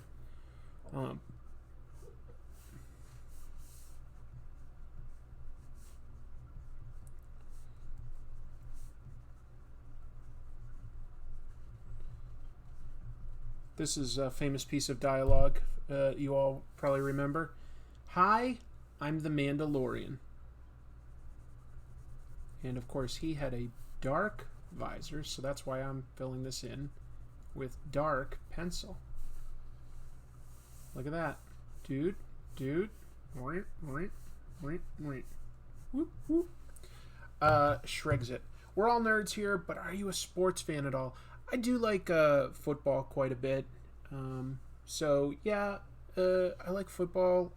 Towards the end of the season, I'll tune into baseball. Yeah. I tried reading Nexus. I was really enjoying it, but they created a cult that was basically anti-Muslim. Did they? I never really read that much of Nexus. That's too bad. Weird. I'm the Bob Ross of comic artists. Oh, absolutely. Is comic book collecting a sport? Right now it is. It hasn't been until right now. But now, to go out into the world and get a comic and come back alive, that's a sport. What do you think about Brady going to the Bucks? Well, I'm from Boston, so of course I grew up a Patriots fan. And, I'll miss Brady. But you know what? I'm fine with it. He's kind of getting up there in years, and it's okay for the Patriots to sort of rebuild and form something new. So I wish Brady the best of luck. New impression, Bane Shrek. Okay. You merely rode on a donkey. I was born on one. Perfect, right? Donkey. Don't you mean, oh hi, you caught me being the Mandalorian? How do you feel about work closing finally? Thank God. I was literally getting stress headaches the last week to 2 weeks going into work and interacting with the public. I mean, I want to make money, so I was going in and I was trying to be safe, but it was stressful. I'm glad that they've shut down for now. Thoughts on pinup artists like Cho or Hughes doing interiors? I wish they'd do more. Both of those that you listed are incredibly talented. Adam Hughes and Frank Cho have done fantastic sequential pages. They're both great. I wish Brian Boland would do more. I wish Tony Moore would do more interiors. I wish Dave Johnson would do more. These are all guys that do a lot of covers, but I wish that they would do more stuff inside in comics.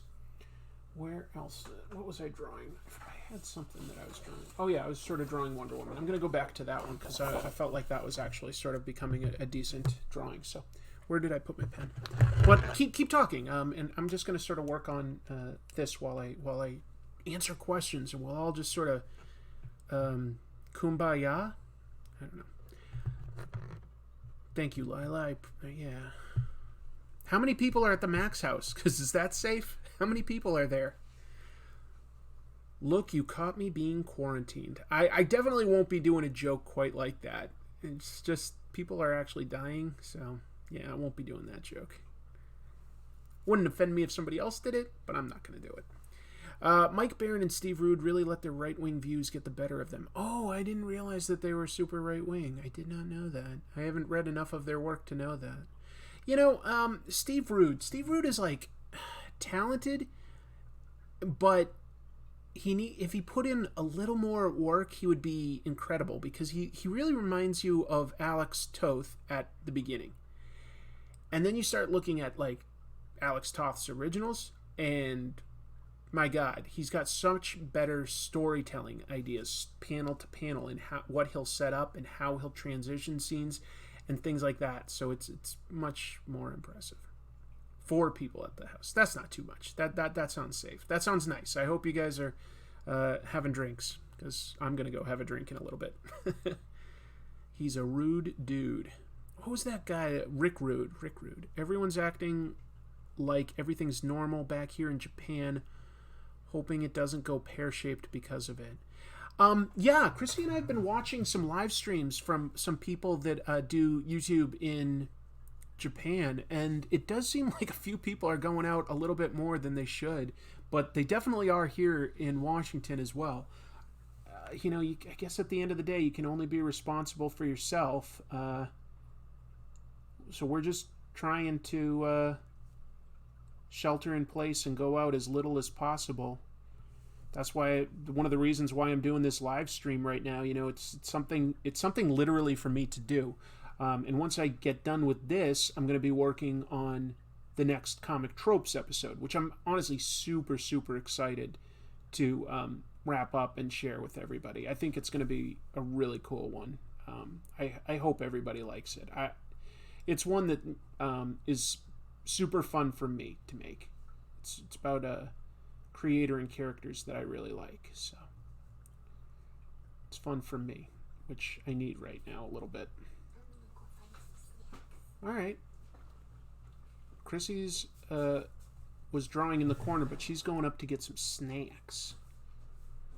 And am I jealous? Yes. Yes, I am. I know, but I feel like if I eat them too much, like my viewers would get grossed out. You've never seen how I really eat. Binge the anime Death Note? Maybe. We both like the live action movie of Death Note, or actually that was 2 movies. Yeah, I like that. And I like the manga, all right. Love your drawing, by the way. Thank you. Thank you so much. That's really, really kind of you. Let's see. Over in Egypt, it's 50-50 people taking it seriously, while others, like the working class, are not taking seriously. Can we get a hint on the next episode? Yeah. Let's see. A hint. It's about a creator who spent $14 million in 1 year on indie comics that didn't get published. So you either know who that is or you don't. I'm still working and had to stop by a pharmacy. I was the only person anywhere I went without a mask. Yeah. We've seen you eat a whole dinner on live stream. Did I? That does sound like something I'd do. You know what I've come to realize? I don't think that people panic easily as a population. I think that people do panicky type things. They buy a little bit more than they need to. But people don't necessarily riot easily. They don't quite panic. They want to live their normal lives in general. There's a few people that will take opportunities, but a lot of people will basically just try to sort of do business as usual for as long as possible. And that includes, I think, people going out to grocery stores and stuff like that and acting like it's normal, like not giving each other the distance that they should be, not, just not being as sanitary as you should. And I think that that's just human nature to just sort of want it to be normal. So it is interesting, though, like seeing how people react in a global crisis. As much as possible, I feel like people are living their lives as normal as possible. As normal as possible. And I don't know, some of that's good, and some of it's frustrating. Because it will lead to more spread of disease. Tough time. Thank you for the kind words. Where did you display your YouTube 100,000 award? Well, tune in the next episode. I've made myself a whole new set, and it is on there, so you'll get to see that. I spilled a whole pot of noodles on my head once. That's true. So I made an episode, like I always kind of tend to do a silly gag at the beginning, and one of them, I forget even why, but I spilled a whole pot of spaghetti, a huge pot of spaghetti on my head. I got one person that wrote to me. They were mad at me. They were like, that is so wasteful. That could have fed so many people. Folks, I spent $1 on that, at the dollar store. It was 3 packs of spaghetti for $1. If spending $1 on food and throwing it out is that wasteful, I'm sorry, but I don't think that's that wasteful. That was such an overreaction. Yeah, I wasted a whole $1's worth of food. Kirsten sends love. Hey, Kirsten. I'll be honest. So I've got some of my coworkers that are on the live stream, and I'm gonna miss you guys for real. I'll just let you know that the main reason I kept coming to work while I was stressed out about all this was because I legit like working with all of you. I legit do. I've never liked everybody that I work with as much as my current job. I really like you guys. So I'm going to miss you for these 2 weeks. It's really nice of you to tune in for this. It's really nice. Wear your award like a Flavor Flav necklace. Flavor Flav has gotten weird, though. I don't want to emulate him. Oh, boy. It's the flavor. It's the flavor. A lifesaver. It's the flavor. How about folks out there, how many people there are not going to work or working from home and miss their coworkers? Because I think most of us like our routine. I know not everybody likes their job, but I don't know. I like my coworkers and I miss them. It's good to take time with family, though. Yeah, I don't have a lot of family here. I've got Chrissy, but yeah. Ever plan to do a video on Savage Sword of Conan? I probably will do something about John Buscema someday, and it would be a very in-depth look at his work on Conan, especially. Conan. Hey, Conan, where's your sword? Back in the day, when Conan O'Brien's show started, I had the hardest time saying Conan, because I always thought Conan the Barbarian. But now I've been watching Conan for so long, I have a hard time going the other way and thinking Conan. I always want to say Conan.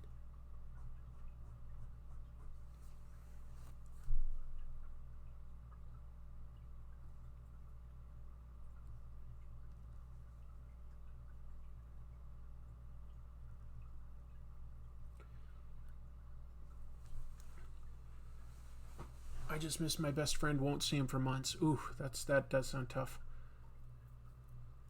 Can horses get the virus? I really don't know. Some animals can. We get our viruses from animals. I don't think there's enough news or information, I should say, right now on like what else can get the virus. So I don't know. Have I ever done a deep dive on Charlton? Not yet. I mention him a little bit here and there in episodes like Steve Ditko, but not yet. Charlton, someday I will. I need more information, basically, because there's a rumor that they were funded by the mafia.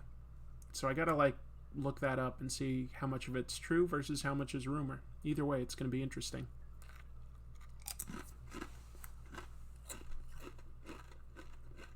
Co-workers texting a group chat, nice.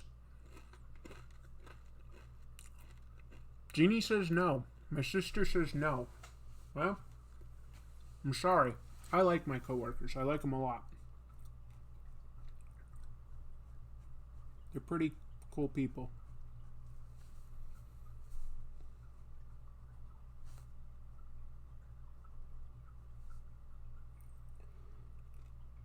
While I'm drawing this Wonder Woman here, I'm like legit like got her theme song from the new movies playing in my head. That sort of amazing guitar riff. I'm trying to remember who the artist is that created that, but it's really cool.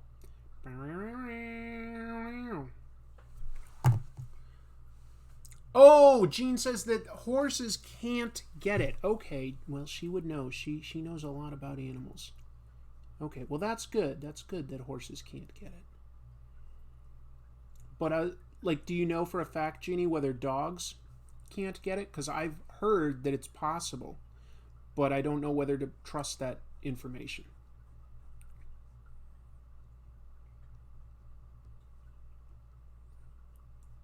Is it possible for humans to spread the virus to me?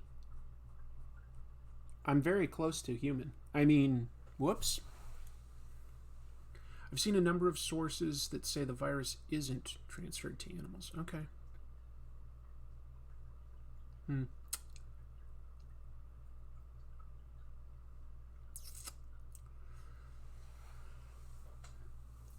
We're going to go through a period in a while, I think, where there's going to be very light new entertainment because so many TV shows and movies have had to shut down the production.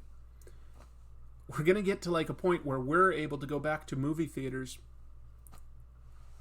News is able to like still like gather in like their newsrooms, and there just isn't going to be new TV shows though because there's going to be a delay there. We'll see what happens. I think tonight I'm gonna rent video on demand The Hunt because that was about to come out in theaters, or I guess it did for a few days, and now it's not there. But I'm gonna see that. Thanks for joining Meteoric. I got it eventually. Are you an alien, Chris? No. Dogs have their own strains. Okay. If Batman got bitten by a radioactive bat, would he get the virus or be immune? Both.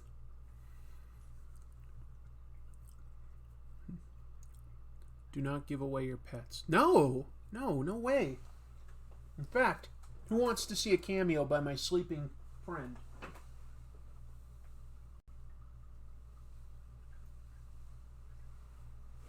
Here we go.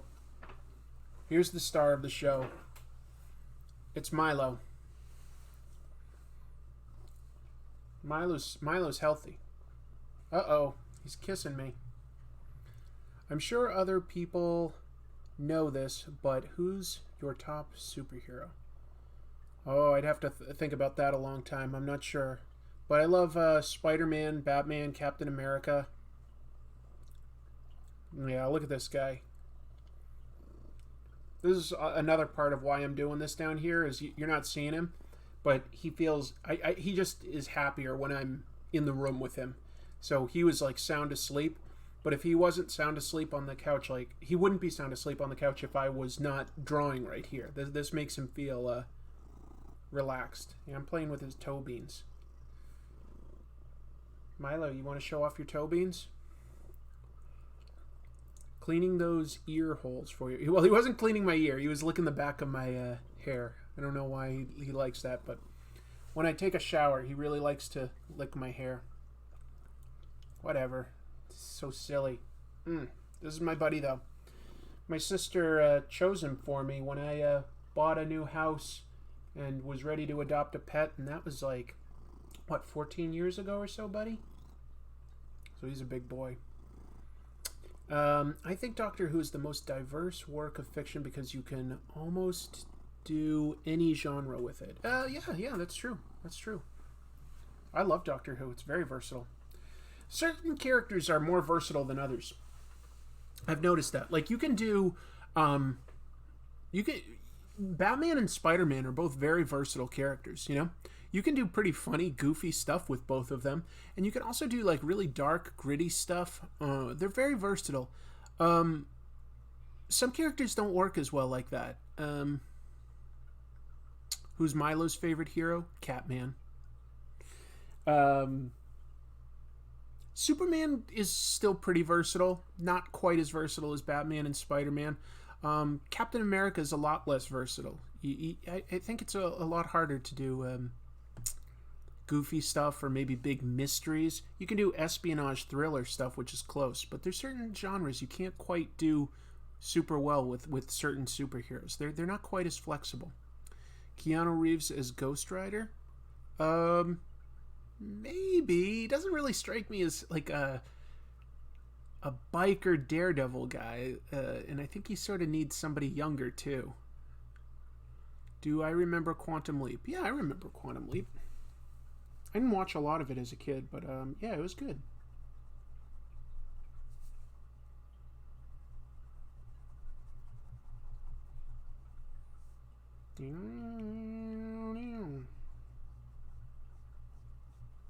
I know I'm drawing real slow now. I'm I just wanted to hang out with everybody and just sort of talk more than I wanted to draw, I guess.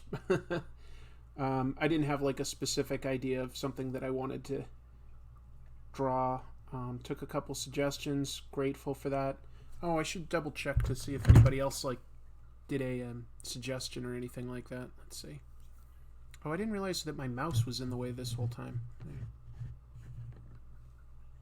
What do I think of Paul Dano as the Riddler?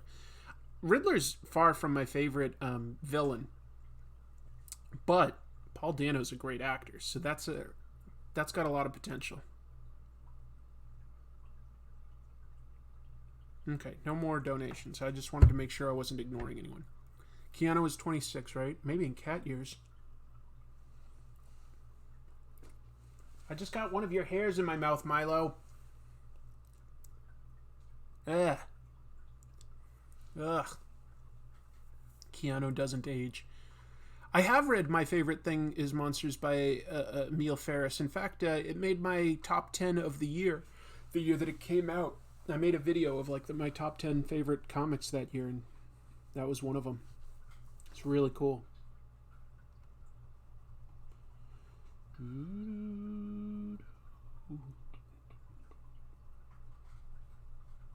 Wonder Woman's a pretty cool character. Came from some pretty weird origins.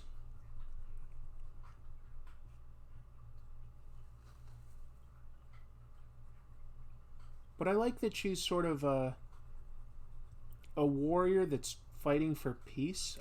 I like that inherent conflict. I like that she's trying to live in the modern world even though her people are so sort of like ancient. I like that she's entering the world of man as a woman. There's a lot of inherent sort of conflict just baked into who the character is. But she's a very positive character, and I like how much the other superheroes in the world like and respect her. I don't know, it's cool.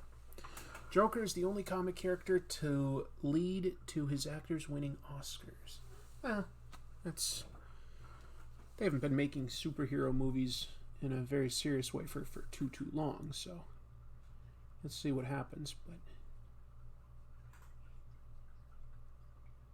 I didn't really care for that recent Joker movie. I didn't think it was that great.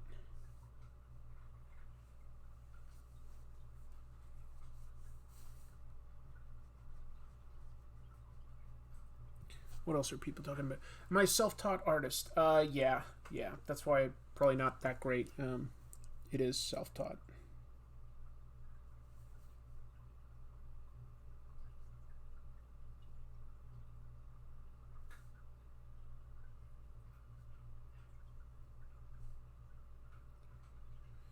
How about anybody else out there? Anybody else professionally taught artist? Thoughts on George Perez? I think he's overall really, really great. I do think he has a habit sometimes of making characters look different, but he makes sort of weird choices to make them look different. How do I mean this? Okay, so like he's good at making his characters look a little bit different. A lot of artists have a problem making their characters look too similar to each other. I think he does a good job of fighting against that. But I also think that like his choices for like say Thor's face, he draws Thor with a button nose. And I don't see anybody in like sort of Norse mythology that really has a button nose. I don't know. It just is a weird choice. So sometimes he makes some weird choices. But overall, he's fantastic. He's great at detail. He's great at like compositions. He's great. He's great. Self-taught. Okay. Thoughts on Pez candy dispensers? I believe they exist. I do. Some people say no, but I think that they're real.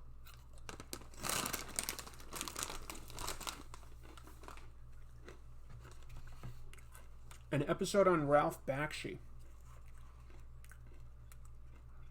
It's an interesting idea. Definitely a lot to say. I'm brother taught.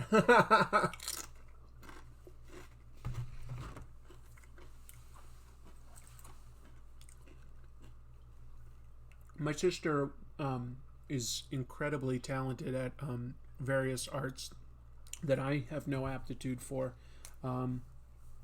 She's recently taught herself felting and has made me some really cool things like an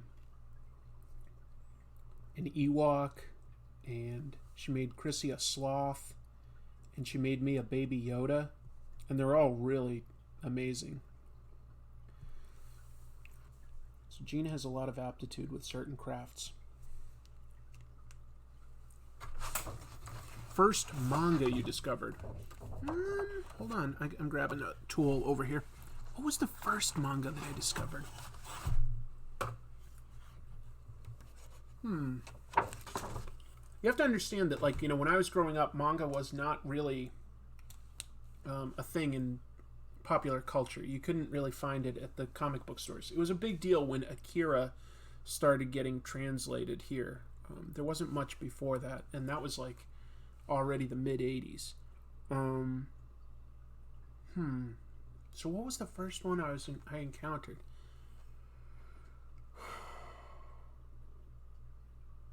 First one I think I saw on a shelf was like a Robotech adaptation, but I didn't get it. Trying to think. I don't know if I remember what the first one that I would have read was, but I know that an early one was Blade of the Immortal, which is great. That was an early one for me. I'd watched a fair amount of anime, but I hadn't really read much manga until about the 90s. I learned to draw by copying comic artists back in the 90s and have been trying to unlearn it all ever since. That's a real thing. Like, you can learn from copying, but you can also, like, you're picking up any sort of bad habits there. You're ingraining into yourself. So it sort of has to be a mix. You can definitely start to learn plenty from copying, but at a certain point, you need to go back to, like, drawing from real life.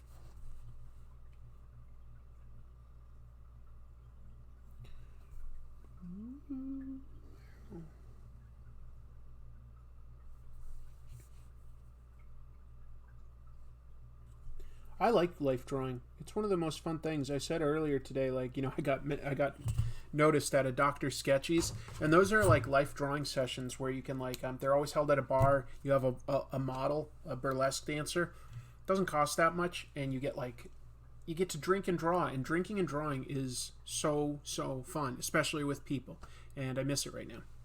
Take care, Chris and fellow comic tropians. If you're still on after dinner, I'll be back. I probably won't be going too much longer, folks. I've been having a great time, but it is like 2 hours. Thoughts on birds, fact or fiction? One of my favorite gags was in Mr. Show, which is probably my all-time favorite sketch comedy show, and they go, "Are mysteries real?" I just love that. They were talking about like a series of books or something on like the supernatural. They're like, "Are mysteries real?" Mr. Show is incredible. You have Devilman Grimoire. That's cool. Lita, I've read a lot of well-known manga, but I haven't like done huge deep dives into anything too obscure, I don't think. My favorite overall writer and artist is Naoki Urasawa, and if I was going to recommend like an entry point into manga for people, I think I'd be likely to point them at a book like Pluto, which is 8 volumes and is just a cool sci-fi mystery. And then from there, I've got some other things that I'd point them at. I've read a little bit of the beginning of JoJo's Bizarre Adventure. I've read like the first 2 volumes.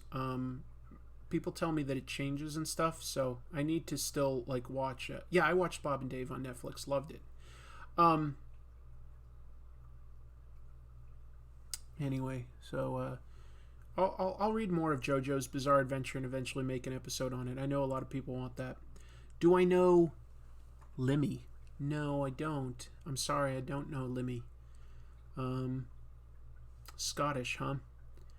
I would love to go back to the UK, and I would really, really love to drive up from like London all the way up to probably somewhere in Scotland, probably Edinburgh. I'd like to go to Edinburgh. The weirdest anime I've ever seen. Probably just some of the weird like short clips in Robot Carnival, maybe. I don't know. First manga I read technically was reprints of the Guyver. Oh yeah. Limmy's great. I don't know Limmy. Shout out to all my fellow teachers. Yeah, that's cool. Good luck, guys. Good luck. What is Image's Ice Cream Man about? I don't know. I just bought it. I haven't read it yet, but I've heard good things. I think it's horror, so that's why I picked it up. Direct me where to purchase Ranch Soda. Oh, there's a chain of stores that sell just weird candy and sodas. So let me look it up. What it's called. It. By the way, I'll just tell you, it's the most disgusting thing you'll ever taste. It really it is.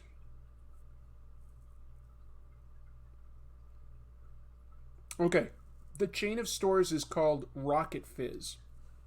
Don't know if you'll have one near you, but Rocket Fizz carries all sorts of insane sodas. You thought it was a gimmick. No, that's just different people have different ways of reading and writing. That's all. It is not a gimmick. It's supposed to be a compilation of mini horror stories. Only read and bought a single issue, but I thought it was interesting enough. Yeah, I bought the first trade. So in a little while, I'm going to, well, actually, as soon as I wrap this up, which is going to be shortly, just so you know, I'm going to work on the next comic tropes, and then I'll be reading some comics. I've got a lot to catch up on, including Ice Cream Man. The local Rocket Fizz just closed. Well, I'm sure, yeah, right now, most of them must be closed. Ranch soda sounds disgusting. It is. I drank it in my episode about Rob Liefeld, Did He Ever Improve? So that was episode 100. It was my second look at Rob Liefeld, and I drank some gross sodas, including ranch soda, which is the biggest regret of my life. Would I ever cover early Udon and Street Fighter comics? Yeah, I might. There's so much that I want to cover, and, I can only do so much. But, anyway, I had fun drawing today, guys. I think I'm going to take off because it's been a little over 2 hours. I had a great time talking with everybody. Thank you so much. And I'll try to do one of these. Maybe sometime I can figure out a way to do it digitally, because then I think I could probably like sketch your requests much faster than I can with like pencil and paper, because I can erase faster and make corrections like on the fly a lot faster. So that's something I'd like to do sometime, is try to do this digitally. So anyway, no, I'm not still blocked by Liefeld on Twitter. I don't know why he blocked me. I don't know why he unblocked me. But anyway. So I'm going to take off. Next episode should be up on time. I've got time now. And my goal is to release one every Sunday. And hopefully I'll do a couple more of these live streams. If I do, it'll be on this channel. But I appreciate all the questions. It was fun to just hang out and talk. It was just something to do, and it really helped make my day. It gave me something to do today. I hope all of you stay healthy. Really take this seriously. Stay at home as much as you can, just so that you're not interacting with the public. Wash your hands. I know you've heard it a million times, but it's serious. Like we it's not just about us getting sick. It's about like potentially passing it on to other people that are more at risk. We really need to watch out for everybody, including our loved ones and our neighbors. So do your best. I feel like I've got some really, really smart viewers, so I'm sure you guys are taking care of yourselves. Greetings from Chile. I'd love to visit Chile someday. Hello. Well, hello from the United States. But I'm going to take off, folks. It was great talking to all of you. I'll be back soon, and keep your eyes on Comic Tropes, because I'll have some episodes coming very, very soon. I'm very excited to share them with you. Take care, everybody. Bye.